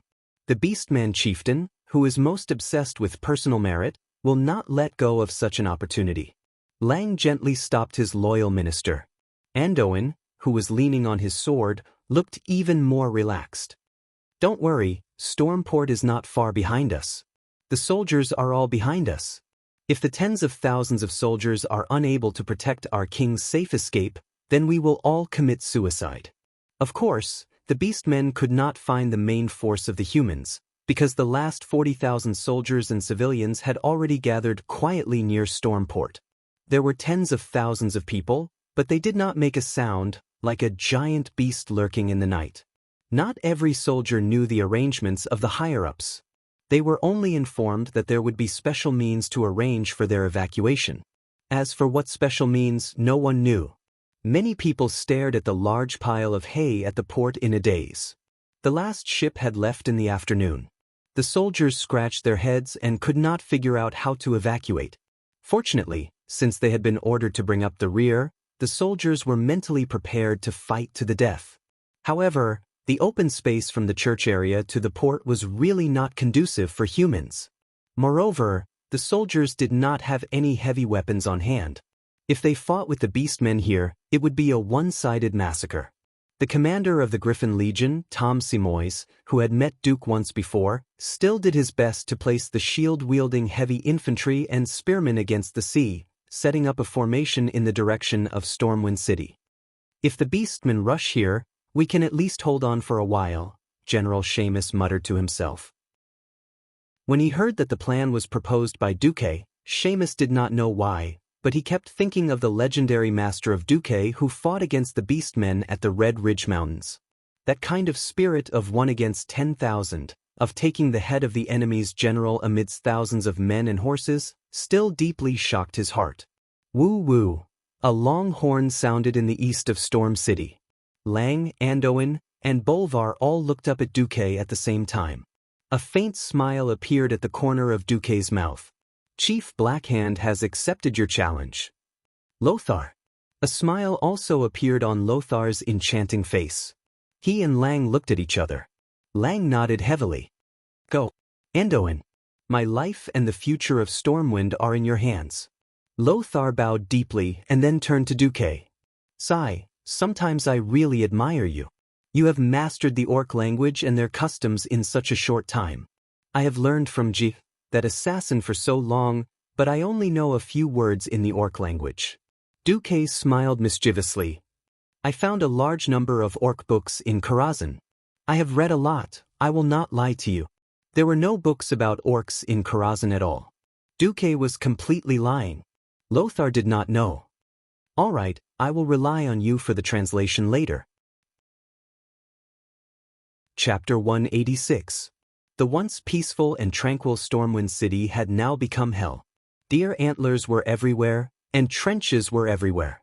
Almost every sturdy building in the city had been transformed into a bunker with sandbags, gravel, and wood.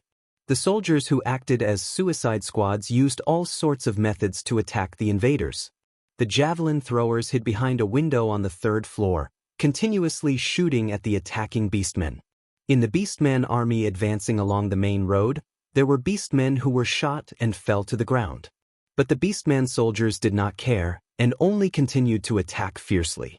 Whether it was the human barricades or the bunkers that had been transformed from mansions, the various beastman clans fought to launch wave after wave of attacks.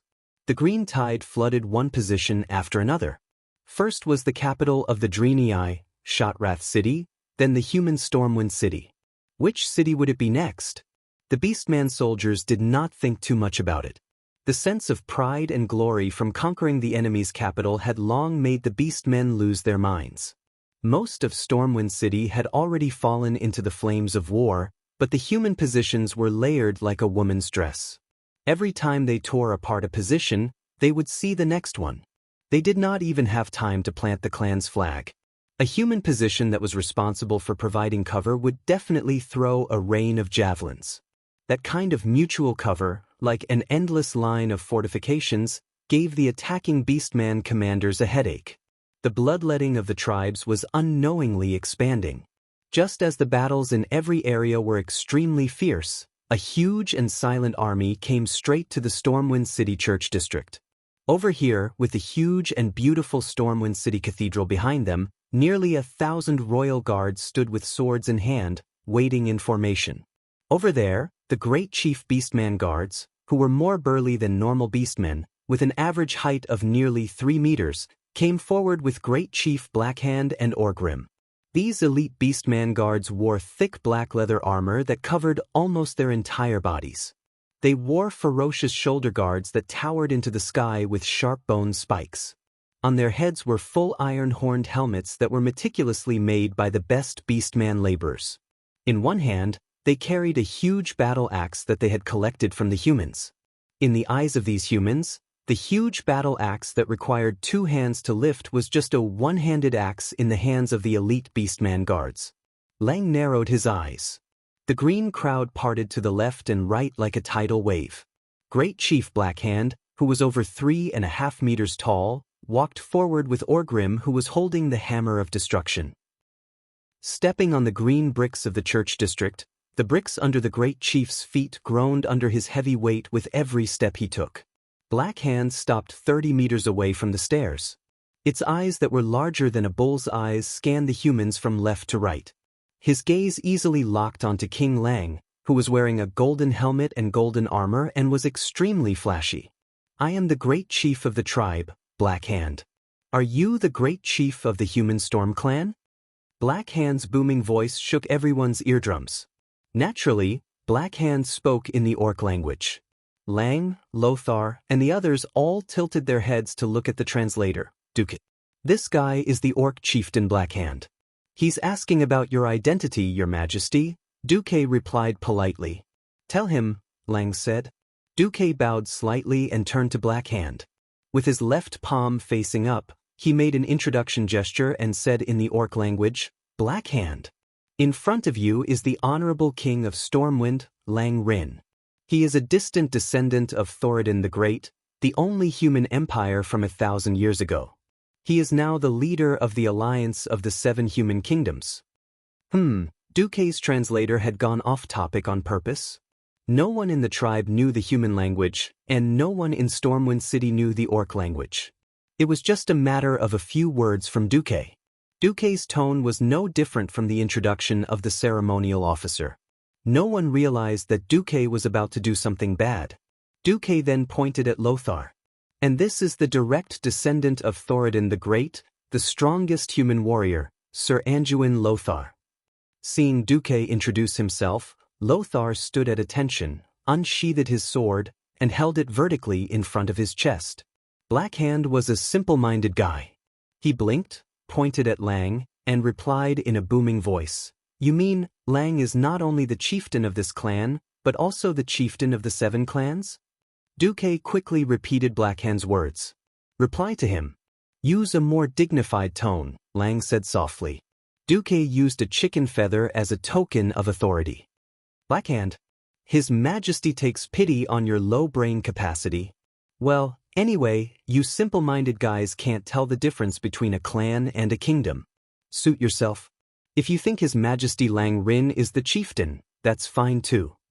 Black Hand did not understand what he meant by low brain capacity, but he felt that it was a curse. He was angry. Roar, a terrifying roar with a lung capacity of at least 20,000 milliliters was heard. The fierce roar easily reminded people of a roaring bear. At the same time, Orgrim slammed his hammer on the ground, and a huge tremor once again ravaged everyone's eardrums. Orgrim scolded angrily, How dare you! A king of a small kingdom that is about to perish has no right to look down on our chieftain. Perish. Shallow people who don't know how vast the world of Azeroth is. Stormwind City is just a kingdom in the south of the Human Alliance. Even if you take down Stormwind City, it will only be equivalent to you destroying a clan. Duque did not back down. The orcs were showing signs of going crazy. Of course, Lothar was not to be outdone. He raised his sword, and all the royal guards put down their shields. The sharp swords were erected in the gap between the shields, like poisonous snakes that were about to spring out. All of a sudden, both sides were at daggers drawn. Black Hand's huge black arm that was petrified blocked in front of Orgrim. Forget it. Humans. I acknowledge that your king has the qualifications to send someone to challenge me, but the Beastmen only accept challenges from the bravest warriors of other races. Black Hand's voice fell, and he didn't even need to give a meaningful glance. An incomparably tall and sturdy personal guard of Black Hand suddenly took 3 steps forward with an axe in hand. If that Anduin is really the best human warrior, let him prove himself. Orgrim shouted. Duque turned his head. Hey, Anduin, Black Hand only accepts challenges from the best human warriors. You have to kill that guy first. Lothar tilted his head. Just 1 sentence? Duke retorted, Could it be that Black Hand despises us, saying that Storm Kingdom is just a small kingdom and we have to translate every sentence? Lang laughed. Anduin, don't be so sensitive. Our chief court mage will know what to do. All right, once we get rid of this guy, their great chieftain will fight with me, right?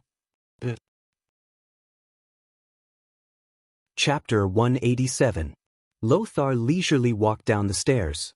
His metal boots stepped on the marble stairs, making a clanking sound. It doesn't feel good to be looked down upon. Did I not kill enough orcs on the battlefield?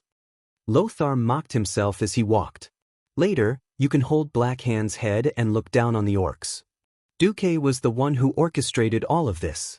He let Black Hand fight Lothar, who shouldn't be fighting now, but Duque was full of confidence. In the original history, Black Hand died a rather useless death.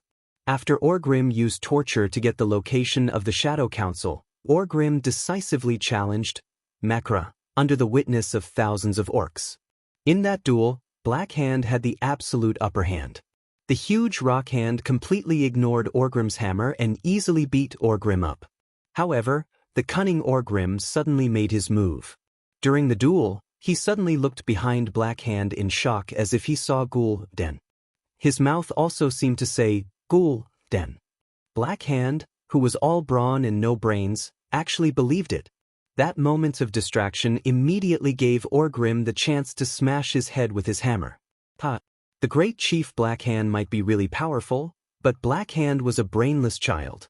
If Lothar really couldn't beat him, then Lothar's name should be written backwards as Salo-Induin. It had nothing to do with the honest, righteous, and heroic young man Duque. Aha! The orc guard charged. Once that huge body charged, it was no different from a charging rhinoceros. That kind of terrifying pressure would make a timid person pee in their pants. Close. Even closer. The huge double-edged battle axe suddenly chopped down. Under the moonlight, it created a cold arc. It was a terrifying force that could split a grown man, along with his shield, into two halves from head to toe. However, Lothar used a Marseille spin. Forgive Duque for using a football term to describe Lothar. However, after seeing through the enemy's simple and brutal attack route, Lothar instantly made a gorgeous turn. This action reminded Duque of Zidane. It was equally dashing and full of artistic beauty. Noxus turned around with his left leg as a fulcrum and easily dodged the thunderous axe strike. He then held his sword in a reverse grip and gently pushed it forward as if he was playing with a sword. The sharp king's sword pierced through the gap between the orc guard's helmet and armor as he turned slightly to the right. Blood splattered everywhere. The blade of the sword pierced through the orc guard's jaw without any resistance and went straight through his brain. Until the moment of his death, the orc's eyes were still filled with confusion and shock. Lothar's long hair, which was fluttering due to the rapid rotation, lay meekly on his shoulder under the effect of gravity. He easily killed the enemy, and his hair was not messed up. Handsome. So cool. Furthermore, it was an instant kill. He gently pulled out his sword and let the dead orc's huge body fall with a loud bang. Blood spurted out from behind him. Noxus swung his sword and the dirty blood beads fell on the floor tiles. Lothar walked slowly toward Black Hand. One step, another, and another. With every step he took, his unparalleled domineering aura became stronger. Esiths. The orcs gasped in unison. They had the same thought. This guy is indeed worthy of being the best human warrior. The chief Black Hand let out a burst of hearty laughter. He was not the slightest bit angry because of the death of his guard. Instead, Lothar's gorgeous steps attracted his attention. Pushing aside the guards in front of him, Black Hand strode forward proudly. Not bad. You're not bad. Indeed, you're qualified to challenge me. Duque's translator said, Anduin, this arrogant guy has agreed to fight you. Lothar stood 10 meters away from Black Hand and smiled. Duque, tell this guy to smile more while he can. I don't want him to still have that ugly smile on his face when I cut off his head. Duque translated. Black Hand didn't care at all. Mocking each other before the battle started was definitely a part of the duel. Tell this human warrior that as long as it's a warrior's head, I will preserve it well. Before Duque could translate, Lothar had already cursed, You can deal with the harsh words yourself. God knows if he'll think that I'm going to kiss his shoes if I call him a coward. Orcs don't wear shoes. Duque shrugged. Lothar rolled his eyes at Duque. Duque said helplessly, All right. Black Hand, we humans are much more civilized than you. Lothar said that he'll cut off your head and seal it in ice to ensure that it's fresh and intact. If any humans knew that Duque had translated it like that, they would definitely complain, how civilized can that be? However, the orcs did not care. Perhaps, it was the strong enemy killed by Makra that had the value of preserving the enemy's head. At this time, Orgrim held the Blackrock clan's flag with one hand and strode forward, handing it to Black Hand. The great chief seemed to casually throw the flag on the ground. He looked straight at Lothar, then at Duque. Duque understood. Your Majesty, the orcs throwing the flag means that they're sacrificing the glory of the entire clan. For the duel to stand, we have to do the same. Lang nodded. A flag bearer behind him walked down the stairs with his chest puffed out. He handed the golden lion flag with a blue background and golden edges to Lothar, who had sheathed his sword. Lothar took the flag and threw it out as well. It happened to be on top of the Blackrock clan's flag. Of course, the orcs did not realize Lothar's intentions. Makra. Orgrim raised his arms and shouted. His voice was like thunder. Orgrim's roar was followed by hundreds of thousands of orcs. In an instant, thousands of orcs shouted in unison, Makra, Hugh, Hugh, Hugh, Hugh. Every orc raised and put down their weapons, making a primal and heroic sound. Of course, Stormwind would not back down. King Lang stood up resolutely. He held his shield in his left hand and slammed the king's sword on the shield. Bang, bang, bang, bang. Thousands of royal guards did the same action. Cold light flashed. Every lion emblem on the shield looked like a ferocious lion roaring. The warriors of Stormwind used this method to create an aura that was not any weaker than the hordes. In the air, it was as if thousands of swords and axes were clashing fiercely. Invisible sword shadows filled every corner of the night sky. Come, Lothar drew his sword again. Under the strong night wind, his hair fluttered in the wind. From afar, Lothar's hair looked like a lion's mane. Ha! The great tribal chief strode toward Lothar with heavy steps that shook the heavens and earth. Chapter 188. If the orc guards were like rampaging rhinoceroses, then Blackhand's attack was like a speeding heavy tank. His violent and unstoppable aura had shaken the 4 digits of human warriors on the scene. The great chief Blackhand, who was nearly 3.5 meters tall, was a giant among both humans and orcs. Some people might think that a giant like Blackhand would be slow in his movements. In fact, any enemy or challenger who had this thought would have their heads crushed by Blackhand. High strength meant slow speed, and high speed meant low strength. This formula didn't apply to Blackhand. Not only was Blackhand fast and strong, but he also had an advantage that no one else had. His weapons were his hands. People often said that a person wielding a sword was like an extension of his arm, and that was a very high level of mastery. However, no matter how agile a weapon was, it was impossible for it to be more agile than one's own hands. Blackhand had an advantage. Back then, when he helped Orgrim pull Doomhammer out of the lava, he almost lost both his arms. Not many people could withstand the blazing heat, and there was a shocking amount of fire elements. If it was an ordinary person's arm, it would have been charred into charcoal and broken in the lava. However, Blackhand's willpower, strength, muscles, and natural resistance to fire were all extremely powerful, and he managed to withstand the inferno at the mouth of the volcano. A large amount of fire elements attached to his arms and palms, which not only destroyed more than half of Blackhand's hand nerves, but also completely turned his skin and muscles below his arms into rock. That pair of heavy and shiny black hands had a strange luster that was between stone and metal. Although every joint below his arms could move flexibly, it was obviously beyond the realm of a living creature. If someone was stupid enough to chop off Blackhand's arms, the last thing that would fall off would be his head. Of course, Noxus wouldn't fall for it. Duque had repeatedly reminded him that if Noxus fell for it, then he wouldn't be Noxus, but an idiot.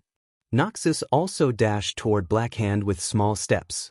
In the next second, a strong gust of wind rose from the ground. Before Blackhand made his move, no one would have thought that this great tribal chief's left arm's casual grab, such a simple sweep, would possess such terrifying might. It was an earth-shattering feeling that should only appear when the entire building collapsed. Just that gust of wind alone was enough to crush every inch of muscles on a person's face, teeth, and other bones. He couldn't even open his eyes, let alone see what was in front of him. For a moment, Duque had the illusion that Lothar had been killed without any suspense. It was too scary. That was a power and speed that the poor human imagination could not comprehend. That feeling was as if the other party had picked up a church door and slammed it down horizontally, turning you into minced meat. The last sentence that remained in your mind was impossible. Fortunately, Duque's rationality dispelled his hallucinations. If he had really made a move just now, he would have disrupted this incomparably sacred duel in the eyes of the beastmen. That would truly be a disaster. Lothar dodged and pounced like a ferocious tiger, then rolled forward on the ground to the right, avoiding the great chieftain's ferocious left-hand sweep. Not only that, but Noxus also used the blade of the king's sword to pull Blackhand's thigh that was as thick as a bull's thigh. Blood splattered. A long bloodstain appeared on the great chieftain's left thigh. Blackhand's leg armor did not play any role at all, as if the precious leather armor was just a thin piece of paper that could be torn to shreds. But this was not the end. Blackhand actually swung his right fist, turned around like a whirlwind, and suddenly punched down from the top right to the bottom left. There was a loud sound that was close to a sonic boom in the pitch-black sky. The fist that came crashing down was not like a giant stone object at all, but more like a blazing ball of lava. The release of fire elements that was equivalent to a mage throwing a fireball? How was this possible? Obviously, within a certain range, Blackhand had the power to control the fire elements. His domination level was quite high, even higher than the Sky Mage Duque. Duque's heart froze in an instant. If it wasn't Kilrog Deadeye, or Grim, and Samuro who surrounded him when he went to set the fire a while ago, but Blackhand. If he was tricked by him, perhaps he would really have to run for his life. The temperature was comparable to that of lava. The power to kill with a single touch. Either of these 2 points would result in death. Every human warrior forgot to breathe as they stared at Lothar's incomparably small figure in front of Blackhand. However, Lothar still managed to dodge it. It was a strange movement that was a little like a spring bouncing back. He slammed the shield on the ground with his left hand, and used the recoil force of his arm to bounce off the ground. Lothar's entire body actually rose into the air, and he barely dodged the fist's edge like he was juggling. With a loud tearing sound, the armor under Lothar's left rib was grazed, and the entire piece of armor that was at least 5 millimeters thick was torn off. It was even easier than tearing bread with his hands. A 1-meter-wide pit of flames suddenly appeared on the ground. SSS. Lang stood up in shock. Every human warrior broke out in a cold sweat for Lothar. Only Lothar stood up and curled his lips nonchalantly, as if the guy who almost died just now was not him. "Ha, I'm liking your head more and more. Endoin." Blackhand laughed maniacally while ignoring the wound on his thigh, and continued to attack Lothar fiercely. Duque translated. "Me too," Lothar said while dodging in a flustered manner. He was clearly a warrior, but it was as if he had activated the bandit's special skill, evasion. He had a 100% dodge rate. Duque translated again. "Let's fight each other." The speed of Blackhand's hand that had turned into rock suddenly increased greatly again. It was almost as fast as the Sword Sage's blade storm. However, Blackhand still couldn't deal any effective damage.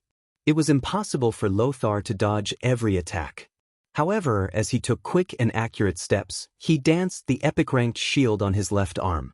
His agile footwork, ingenious angle deflection, accurate unloading, and perfect use of various warrior skills allowed Lothar to be on par with Blackhand.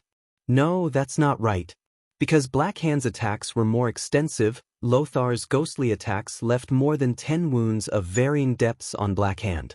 Following Blackhand's intense movements, every wound on his body was bleeding. He's bleeding. For a while, Blackhand could rely on his tyrannical body to hold on, but as time passed, the scales of victory would definitely tip in Lothar's favor. That was provided that Lothar didn't get hit by a heavy blow. That was the difference in size. Blackhand, who had stronger vitality, had many opportunities to make mistakes, but once Lothar made a mistake, he would be killed instantly. Chapter 189.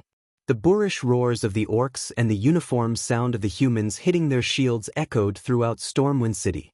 Everyone worshipped heroes.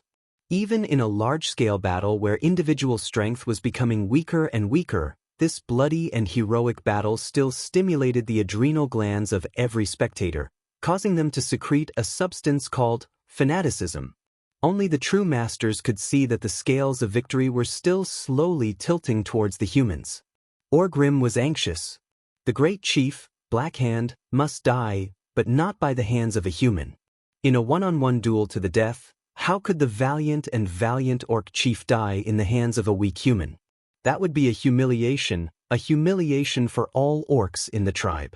Even if one day the orcs conquered the entire planet of Azeroth, they would still be nailed to the pillar of shame, and this humiliation would be passed down. Even though he wanted Blackhand to die, Orgrim knew very well that at this moment, he and Blackhand had the same interests. Suddenly, the great chief unleashed his ultimate move. With a flip of his hand, he grabbed the two intact dragon skeletons that looked like crocodiles on his shoulder.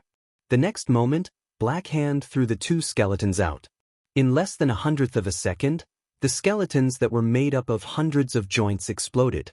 In the blink of an eye, they turned into hundreds of fragmentation bombs that contained blazing fire elements and shot towards Lothar. Lothar originally had the chance to dodge, but at this moment, Orgrim cheated. Good. It sounded like Orgrim's adjutant was cheering for his boss. Why did he have to use the lion's roar to intimidate others? This was a warrior's fear-breaking roar. The earth-shattering roar was at least 150 decibels, and it clearly affected Lothar. Lothar's entire body trembled, and in that moment, Lothar lost the chance to dodge. It couldn't be helped at all. Even an experienced veteran like Noxus couldn't come up with a good remedy in a situation where he had lost the initiative. Lothar gave up on dodging, knelt down on one knee, and took the hit with his shield. Tut-tut-tut. The barrage of attacks that were comparable to machine gun fire almost completely blew up Lothar's shield. After a round of skeletons of fire swept past, Lothar's shield became tattered, and light could be seen in several places. Fortunately, Lothar himself was not injured. The consequences were severe. Noxus had completely lost the skill block. "What are you doing?" Lang, Bolvar, and a few other high-ranking generals let out similar angry shouts. After Duque translated, Orgrim sneered, "I did not interfere. If a true warrior can't even withstand the cheers of the enemy, then he might as well die." His words almost drove Lang and the others crazy. At this time, Duque suddenly showed the same sneer. "You mean to say that using words and sound to affect the enemies in the arena is not considered cheating?" Orgrim did not speak, which was undoubtedly a tacit agreement. On the other side, Lothar was in a desperate situation. In terms of absolute strength and speed, Blackhand was superior to Noxus. Having lost his shield and unable to dodge, Lothar could only use his longsword to parry Blackhand's attack. For Blackhand's hands that were comparable to heavy hammers, a longsword like a light weapon was at a disadvantage. Unless it was psychic, a longsword could never be more agile than one's own hands. In the last incident where Medivh was killed, the king's sword had used up a lot of power. Lothar calculated and could not use the power of the sword to chop off Blackhand's claws. Lothar's face was cold. Lang, Bolvar, and the others trembled all over. Lang almost wanted to shed all pretense of cordiality and let his subordinates do it. But in the end, they still focused their attention on Duque. "Watch me throw the cup as a signal." That was what Duque said. Once again, Blackhand forced Lothar into a corner. It was a corner of the square, with towering marble walls on both sides. There was no way to dodge at all. "Anduin Lothar, I will remember your name. But go to hell." The great chief let out a roar of victory. At this second, the cheers of the orcs reached their peak. The blazing cheers almost overturned the clouds in the sky. They shouted the greatness of the great chief and praised Blackhand's bravery. As long as the number one human warrior was killed, the human great chief's head would be at their fingertips. This symbolized that the invincible orcs had once again conquered the weak foreign races. Supreme glory! The best, Macra! In the next moment, the great chief's hands would shoot out like lightning with blazing heat and the whistle of death. That would be the death of Lothar.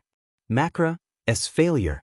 The entire Stormwind and the possible future failure of the Alliance. Without Lothar, there would be no such thing as a descendant of great Emperor Saladin, and it was still a question whether the Seven Kingdoms would still be united. At this moment, even Lothar's handsome face lost all color. Every human watching the battle clenched their fists. At this critical moment, Duque's light words entered the ears of the great chief. If I tell you that the Shadow Council sent someone to kill Orgrim's good friend, Du Roten, and that Orgrim is plotting to overthrow you, the great chieftain, and that as long as you find out the location of the Shadow Council from Garona, who he captured, he'll kill you and wipe out the Shadow Council that killed his good friend. What would you think, great chief? At this critical moment, Duque would not have said such a long sentence. But Duque finished his sentence in an instant. This was a technique that Pharaoh specialized in, repetition of incantations. Extract all the important syllables from a long sentence and compress them into one, making a long incantation into a short paragraph. Of course, the sound produced was equivalent to pressing dozens of keys on a piano at the same time. With human hearing, it was impossible to distinguish this noise. And most repetition of incantations only reduced a 3-second incantation to 1 second. This was already very impressive. Duque had the system Elf. This greatest king system could make the impossible possible. A long paragraph was forcibly compressed into a single note. However, as the receiver, Great Chief Blackhand heard every word clearly. As Gul Dan's hardcore as a puppet among puppets, he was a model example of someone who would help others pay for using him. The Great Chief was furious and suddenly turned his head to look at Ogrim. Ogrim? Ah, Lothar did not know why Blackhand was in a daze, but it did not stop Lothar from sliding between Blackhand's legs and slashing at the forked part of Blackhand's thigh. There was a kind of pain in the world called pain in the balls, also known as the most painful pain for men.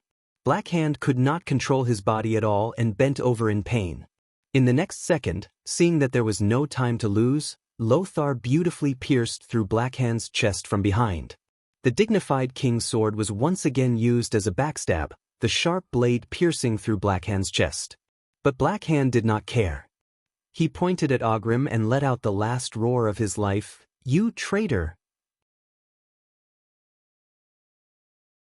Chapter 190. Time was completely frozen.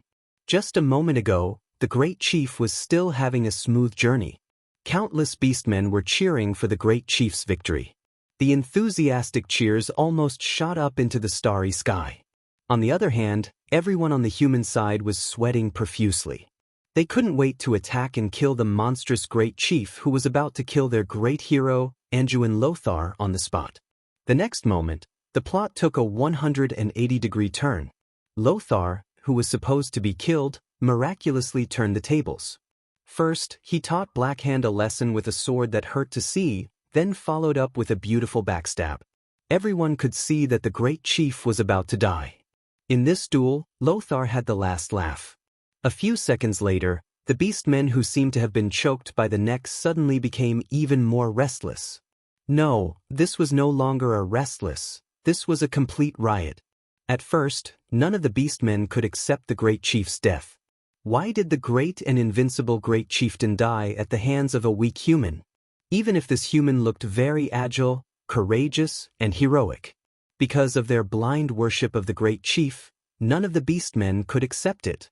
However, the Great Chief's roar before his death gave all the beastmen a reason. The two sentences added up to, "Orgrim, you traitor." Traitor? Why would Orgrim, who was so loyal to the Great Chief, become a traitor? Did Orgrim do something to the Great Chief? The beastmen's simple thinking circuits could not wrap their heads around it. But that was not important. Duque played the role of a facilitator. In the houses on both sides of the beastmen's gathering, someone suddenly shouted in beastman language, "We are the Shadow Destroyers." At least a third of the beastmen present were stunned for a full second. When they came back to their senses, they immediately swung their axes and machetes at the Blackrock warriors beside them, especially Blackhand's personal guards. At the same time, a huge flaming cup appeared in Duque's hand. Duque threw the huge cup at the place where Blackhand's personal guards were the most concentrated. Immediately, a series of tragic cries rang out. King Lang and Bolivar were the most embarrassed. In any case, their expressions could be translated as, "Damn it, is this really a sign to throw a cup?" Nothing else mattered. What mattered was that Duque had sent a signal. In the surrounding rooms, nearly 100 people shouted in the Orc language, "Avenge Du Roten." Along with this shout, dozens of Frostwolf clan flags were raised in the houses next to them. At this moment, all the Beastmen warriors of the Blackstone tribe who were still in a daze just a moment ago understood.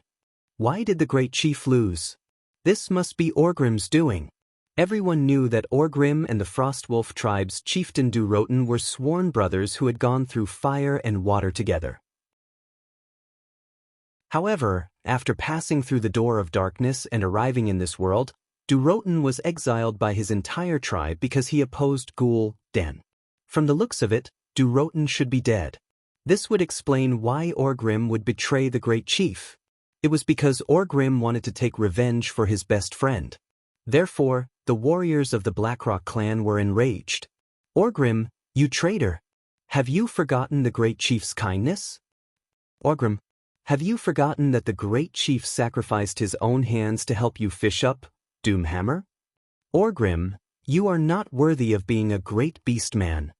Orgrim, you actually colluded with the humans to murder the great chief.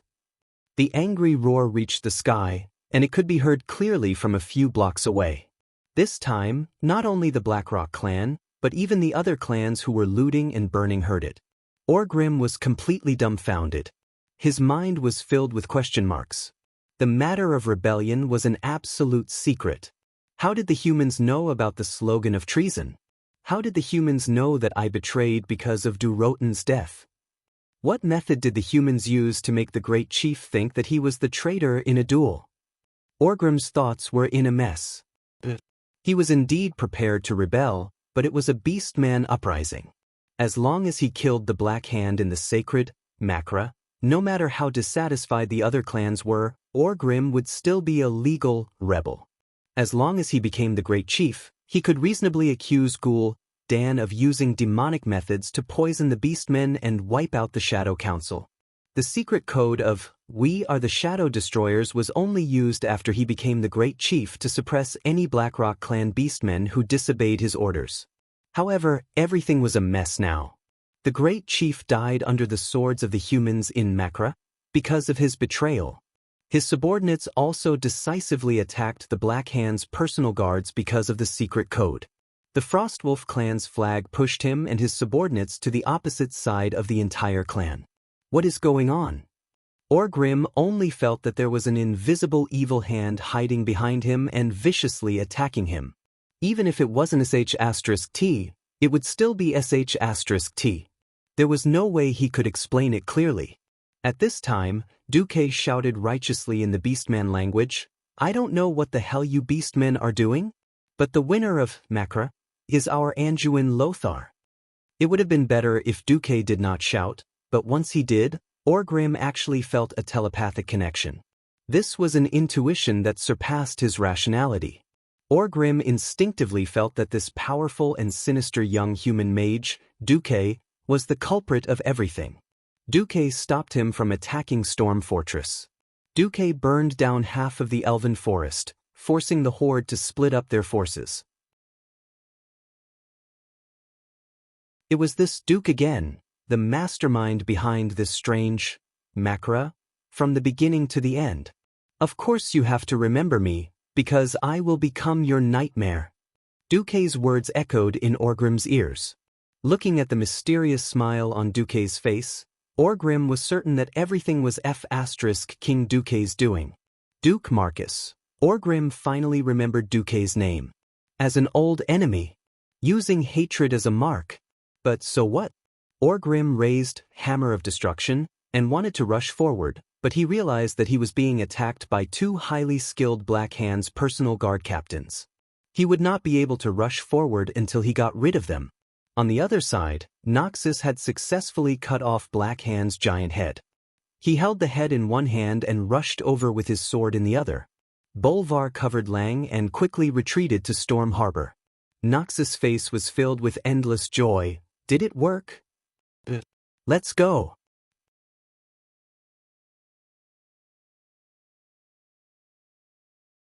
Chapter 191. Everyone at the scene knew the weight of the great chief's head in Lothar's hands. If King Lang had been defeated in the capital and fled to South Shore, No matter how many soldiers he had saved and how many people he had protected, Lang would still be a useless king in the eyes of the other 6 kings. This humiliation would follow Lang for the rest of his life, and it would even affect the young William. In the history, even if Lang had been assassinated, he was still the king who defended the country and the hero in the hearts of the people. Even if Lothar and William were despised everywhere, no one would blame Lang for his death. In this life, Lang had survived thanks to Duque's efforts. Since Duque had protected Lang from Garona's assassination, he would not let Lang die in battle for the sake of his reputation in Stormwind City. After Lang died, Stormwind lost its backbone. Now, the situation was completely different. The Great Chief's head and the tribal Great Chief's battle flag that Lothar had asked the guards to pick up were enough to prove that Lang had been defeated with honor. The battle flag, which was decorated with the teeth of large beasts, was obviously different. Even if they had lost the capital, every Stormwind citizen could still go out and say to anyone, "Our great hero, Lothar, chopped off the tribal Great Chief's head." However, everything was orchestrated by Duque. Without Duque's orc connection, no one would have thought of using such a method to lure the Great Chief out. Even the most picky person could only give Duque a thumbs up. Lothar was indeed a hero, as he was able to kill the Great Chief, Black Hand, despite the huge disparity in strength and speed. Everyone knew that Duque was the real hero. "Give me the head." Duque waved his hand. Lothar tossed Black Hand's head to Duque as he ran. "Chilling cold." Duque waved his hand, and an extremely cold aura instantly enveloped the head of the great tribal chief, who was spinning in midair. In the next moment, Magician's hand caught Black Hand's head, which was frozen in a transparent block of ice. The heavy work of moving the enemy leader's head was naturally done by the guards. "Take the head and the flag and leave first. I'll bring the first squad to cover our retreat." Lothar did not let down his guard. He put on a shield and led the troops to retreat cautiously. In fact, Noxus was worrying too much. The orcs were already fighting amongst themselves, and didn't have the time to pay attention to the retreating humans. At the dock, General Tom Seamus was burning with anxiety. When he saw Lang's war flag and the royal guards at the city gate of Storm Harbor, he hurriedly led his troops to meet them. "Your Majesty, your safety is more important than anything else." General Seamus was so emotional that he was about to cry. "You've worked hard, my dear subject. Now, only the last 2 steps are left." Lang stared at the squad of guards who were carrying the great tribal chief's head and the tribe's war flag, with obvious excitement in his eyes. Killing the commander and capturing the flag. If it weren't for Duque, he probably would have died here, wouldn't he? Infinite gratitude for Duque surged in Lang's chest. Thinking of the nobles who fled with their family properties at the time of disaster, Duque's name had already become sacred in Lang's heart. On the other side, when the troops led by Lothar were almost out of the church square, Duque finally launched a backup plan. Ambrose Liza Magarov's. It was a long incantation. As Duque's incantation sounded, Lothar clearly sensed that something was changing in the air. Countless mysterious magic runes appeared under Duque's feet like ripples, spreading in all directions. Seeing that Duque had stopped chanting, and the magic waves around him had also calmed down, Lothar still couldn't help but ask, "What did you do? If you wanted to burn down Storm City, would you need such an exaggerated magic array?" Duque smiled mysteriously, "You will know soon." At the same time, the Blackstone clan orcs who were fighting each other felt a wave of fear in their hearts. It was purely an animal's instinct, just like how even a mouse would run away in the face of a disaster. At this moment, every orc in all the streets of Storm City, no matter what they were doing, forcibly stopped what they were doing. The ground under their feet made them tremble in fear. In the largest church in Storm City, accompanied by the ringing of the bell, every evening prayer hall would echo with the uniform sound of the priest's evening prayers night after night. Following the attack on Storm City, the bell for evening prayers had not been rung for a long time. Every priest was using holy healing spells to heal the injured, using their kind voices to comfort every frightened soul. However, at this moment, the church bell that had not been rung in the night for a long time rang, 3 short, 3 long, another 3 short. This was the signal that they had agreed on. The members of the daredevils who had long given up hope of escaping and knew that they were going to die quickly moved. They might have crawled out of an abandoned attic, an inconspicuous closet, or a secret basement, dragging their broken bodies with all their might. They used flint stones to light torches and threw them on the things that had been prepared beforehand. Some of them were piles of firewood that had already been doused with oil, some were piles of whale fat that had been piled up in the corner, and some were storerooms filled with dry straw. More importantly, in the hot summer, the brick and wood houses and the large amount of flammables that had been prepared beforehand made it very easy to start a fire. Storage banks, exchanges, residences, shops, mansions of the nobles, various government offices, hotels, and all the important and unimportant facilities, more than 1,000 fires were lit up.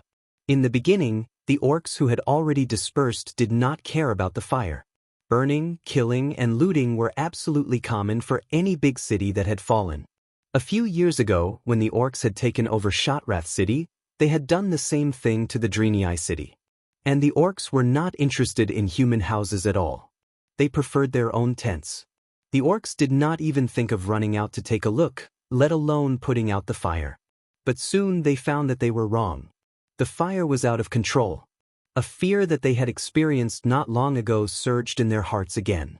They suddenly remembered the scene of Duque burning down most of the tribe's main camp by himself.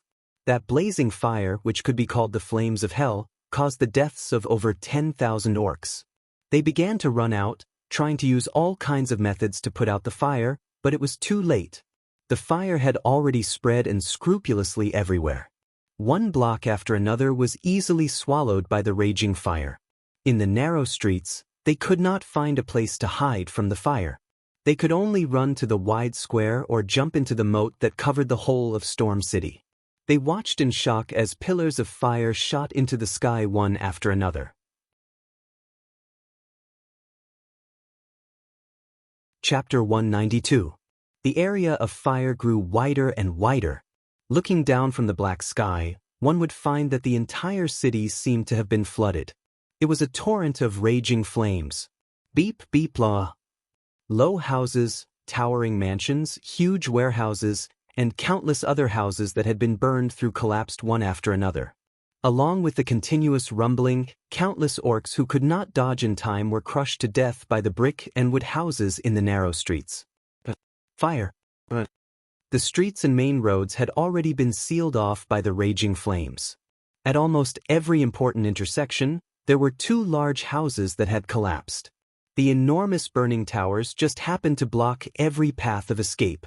The orcs who had already hidden in the safe zone were trembling in fear, cold sweat dripping down their backs. They could only watch as their compatriots were devoured by the flames. Even if they covered their ears, they could still hear the screams and cries of their brethren as they burned the city. There was also the wild laughter of the human suicide squad before they lost their lives. Haha. There was no regret, only the wild laughter of an enemy being killed. At that moment, the orcs realized that they had fallen into a common nightmare. That nightmare was named Duke Marcus. Once again he burned countless orcs to death with his flames. Orgrim also jumped into the city's canal. Even though it was a hot summer day, the river water was still warm, but it did nothing to raise the temperature in his heart. This was an extremely painful trap for him, and he lost more than half of his men. If it weren't for the fire, perhaps even the remaining half of his body would have been killed by the crazy counterattack of the Black Hand Guards. He could no longer remember how many Black Hand Guards he had killed with his hammer of destruction. It was once a weapon that he was immensely proud of. He had used it to slay countless ogres and over 100 ferocious beasts in our world. But now, under the moonlight, the blood on the hammer of destruction flowed along the water of the canal. It was the blood of the Blackrock tribe, the blood of his fellow beastmen. However, Orgrim still had a strong sense of doubt and ominous premonition. He had a feeling that Duke Marcus, who was more devilish than the devil, had more tricks up his sleeves. Unknowingly, the moon was shrouded in dark clouds again. In the shining river, they saw a series of golden runes extending to the riverside like flames. That's impossible. Orgrim couldn't help but scream, "Get to the shore! Quick!" Otherwise it will be too late. Orgrim frantically called out to his men, his brethren. His subordinates obeyed. Even if they were a little unwilling, they still climbed up to the shore. Not far from the bluestone path along the riverbank was the city wall that had been roasted by the blazing Flame Street district until even the bricks had turned red. These 3-meter-high low walls, together with canals that could act as moats when necessary, divided Stormwind City into 6 large districts. Even though they were sitting on the bluestone by the riverbank, they could still feel the extreme heat. If it wasn't for Orgrim's roar, they would have sunk back into the cool water. In fact, many beastmen who were not directly under Orgrim had done so. They returned to the river, and crossed the boundary between hell and the human world that the Grim Reaper had drawn with his scythe. It was as if there was a blazing sun rising from the depths of Stormwind City, arching the earth as if it would break through at any time. Countless golden runes glowed from the black soil beneath the canals. The beastmen in the river could clearly see their toes from the surface of the water. Rumble the entire Stormwind City shook. From King's Valley in the south to Stormwind Fort in the north, from the Mage District in the west to the Old City in the east, every street was shaking. The statue of Medivh that stood in the middle of King's Valley began to shake violently. Then, the statue that symbolized the guardian of the old era began to crumble. Every brick on the ground, along with the sand under them, rose and fell like waves, becoming more and more turbulent. Even the beastmen who were hiding from the flames on the ground were thrown into the air, dropped down, and then thrown up again. The wooden beams and pillars that were already starting to burn in the flames creaked and exploded one after another, speeding up the collapse of every house that had yet to collapse. Then, the golden light shot out of the ground and into the bottom of the river. The streets and roads that were originally without flames became roads of flames. Every drop of water in the canals that were supposed to be shelters evaporated due to the high temperature. The beastmen who were still in the river were scalded to death in a few blinks of an eye. And the water turned into steam. The hot steam was even more lethal than the flames. The orcs couldn't suppress their breathing, so they inhaled a large amount of hot steam. The steam destroyed the alveoli in their lungs, making them feel like they weren't breathing air, but fire. Even the beastmen who climbed up to the riverbank could not escape the fate of death. They only lingered on for a little longer than their brethren in the river, and then followed in the footsteps of their brethren. All the beastmen in Stormwind City screamed in agony, and then everything returned to silence. In the city, there was only the crackling of the raging flames, and the crackling of pillars, bricks, and glass falling to the ground. Other than that, the entire city fell into a deathly silence. How many beastmen could survive? Not 1 in 100. The beastmen who ran out of the streets or jumped into the river were almost completely wiped out. Only a small number of beastmen who were trapped in the fire managed to escape the scythe of the death god. Orgrim did not die. With his high fire resistance, he managed to withstand the flames, but a lot of his hair was burned off. Climbing out of the fire that was no longer as hot, Orgrim saw the charred corpses that filled the streets and riverbed. Duke Marcus. He had never hated a person as much as he did now. Even when he received news of his best friend Durotan's death, Orgrim still controlled his emotions. But this time, only this time, Orgrim completely hated a human. He was the new guardian of Stormwind, Duque. I will kill you. I swear, even if I have to chase you to the ends of hell, I will kill you. I will peel off every piece of your flesh. I will eat you alive. I will break every single bone in your body and crush them. I will. On the scorched ground, Orgrim knelt down dejectedly. It's over. The elites of the Blackrock clan were all burned to ashes. Even if there were still many Blackrock tribe members in the camp, they would no longer be the strongest tribe in the horde.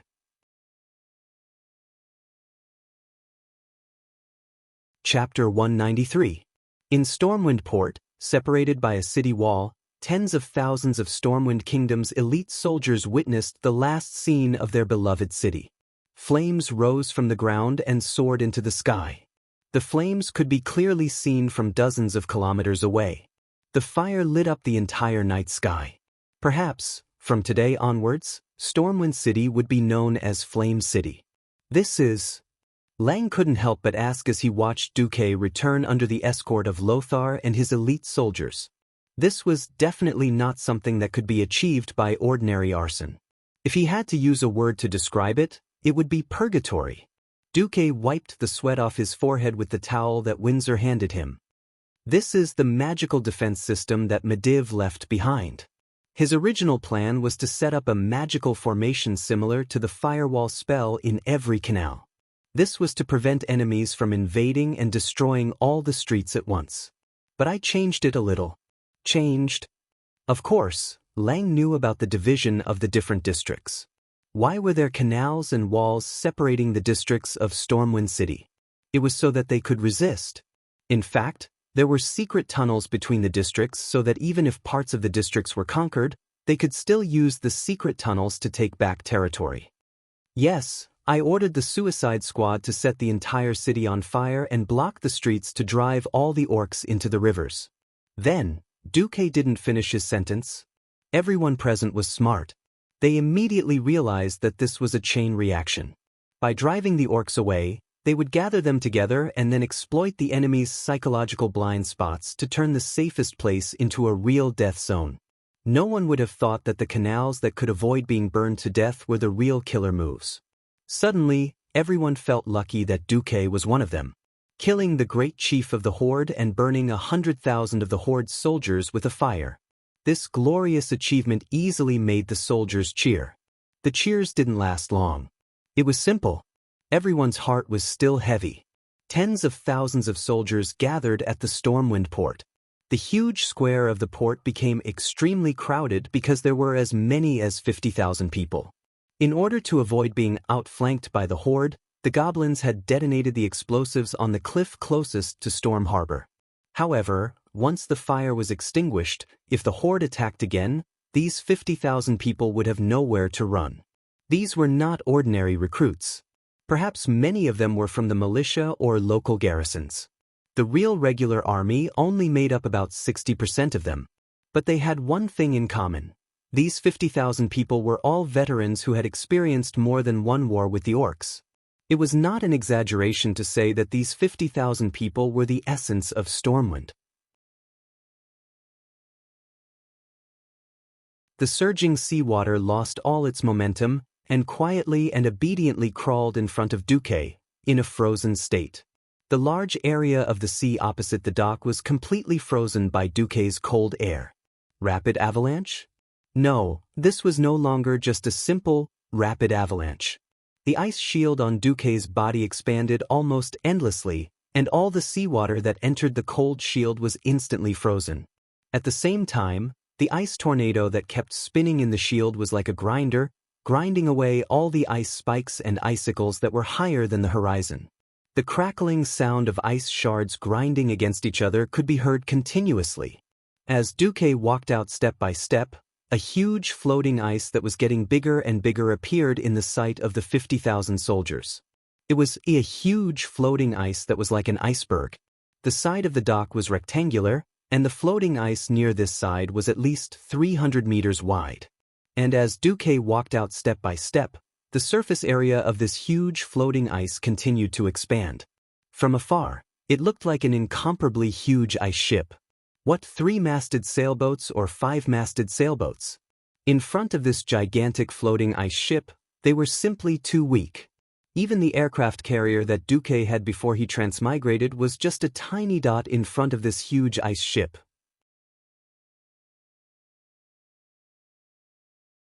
Chapter 194. Heavens, how much magic does Duque have? Even though Duque had told him earlier, Lang was still in disbelief.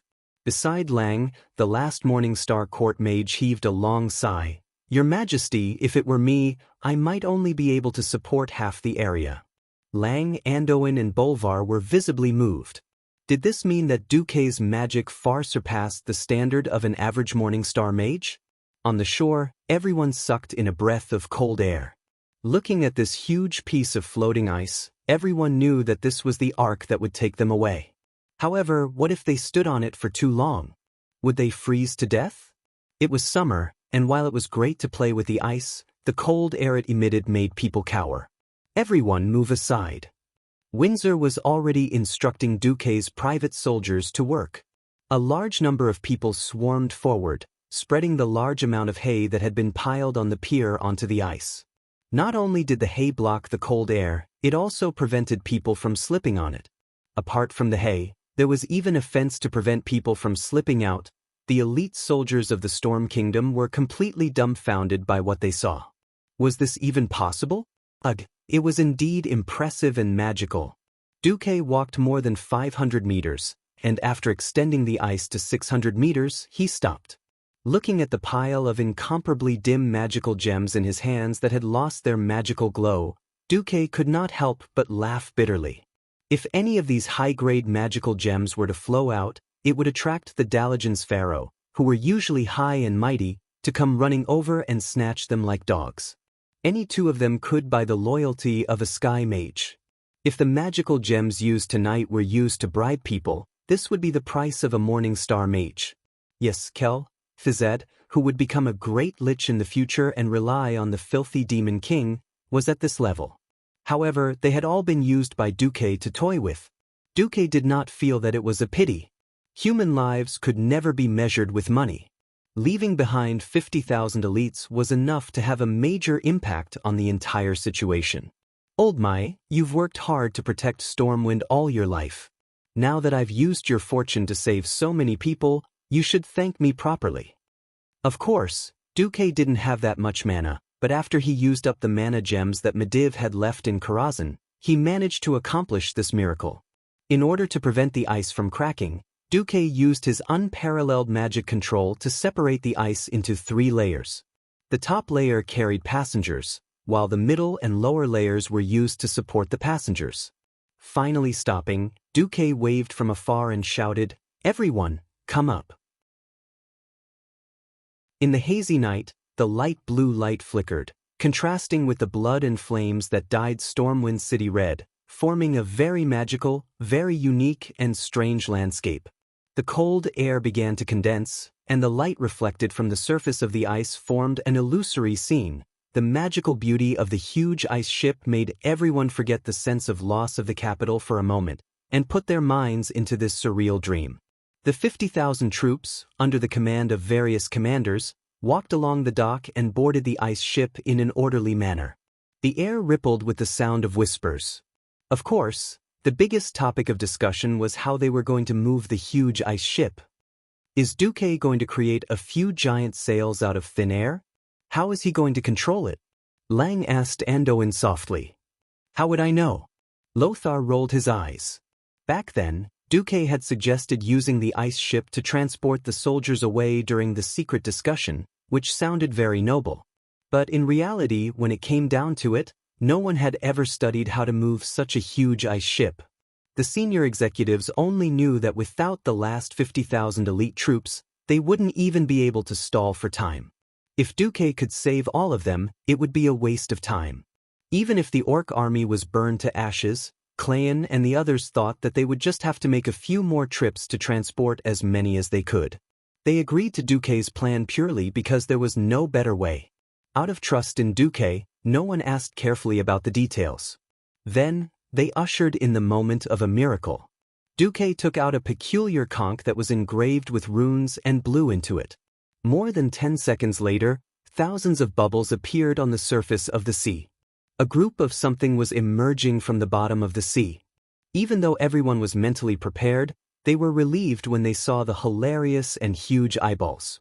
Murlocs. Thousands of murlocs. They floated up from the bottom of the sea in a disorderly manner. Some places were simply crowded with murlocs, and there was no fear of falling into the sea at all. Some places were tens of square meters, and there was not a single murloc. The Naga arrived. The burly male Naga carried large bundles of ropes on his shoulders and quickly climbed onto the ice. The ropes were tied with sharp grappling hooks. The male Naga chiseled these grappling hooks down and fixed them on the ice. At this time, the Naga priestess, Vura, came. She still crossed her 4 crystal arms and bowed, but this time her head was lower. Great Master, Vara Ferlin Elvis is at your command. Duque waved his hand. Let's go. The male Naga held a giant hammer and smashed it hard at the connection between the dock and the ice ship. Not long after, there was a loud clatter, and the last connection between the ice ship and the land was separated. Vara's two right arms pointed to the dark distance and made a sharp and majestic voice. Jalalalajuo, you lowly murlocs, for the great lord of the ocean, get more people, pull the ship. Like a tug of war, nearly 100 murlocs pulled a rope and pulled with all their might. Thousands of splashes suddenly rose on the surface of the sea. At first, it was very slow, but it finally began to feel like it was moving. In the distance, in the darkness of the night, the blurry mountains and the torch-like Stormwind City seemed to have moved. Everyone knew that it was not Stormwind City or Stormwind Port that moved, but the ice ship under their feet. The soldiers, who were still in shock, finally reacted. Woo woo woo! The veterans cried. Some of them had lived in Stormwind City since they were born. Not only them, but their fathers, grandfathers, and many generations of ancestors had all lived in Stormwind City. Now, even if it was a glorious retreat, they still could not suppress the disappointment in their hearts. Before, their lives were uncertain, but now that they were finally sure that they were safe, they finally did not need to control their feelings. Woo woo woo, wails sounded in the team. Under the siege of hundreds of thousands of ferocious orcs that could fight 10 against 1, heavily injuring the enemy and then retreating. This was a myth for the soldiers of Stormwind City, but for the militia, garrison, and even civilians who were not soldiers not long ago, it was a fairy tale, a magical fairy tale. You're tuning in to the Wang Lin's Journey YouTube channel. Don't forget to subscribe and join us on this journey to catch the most captivating stories.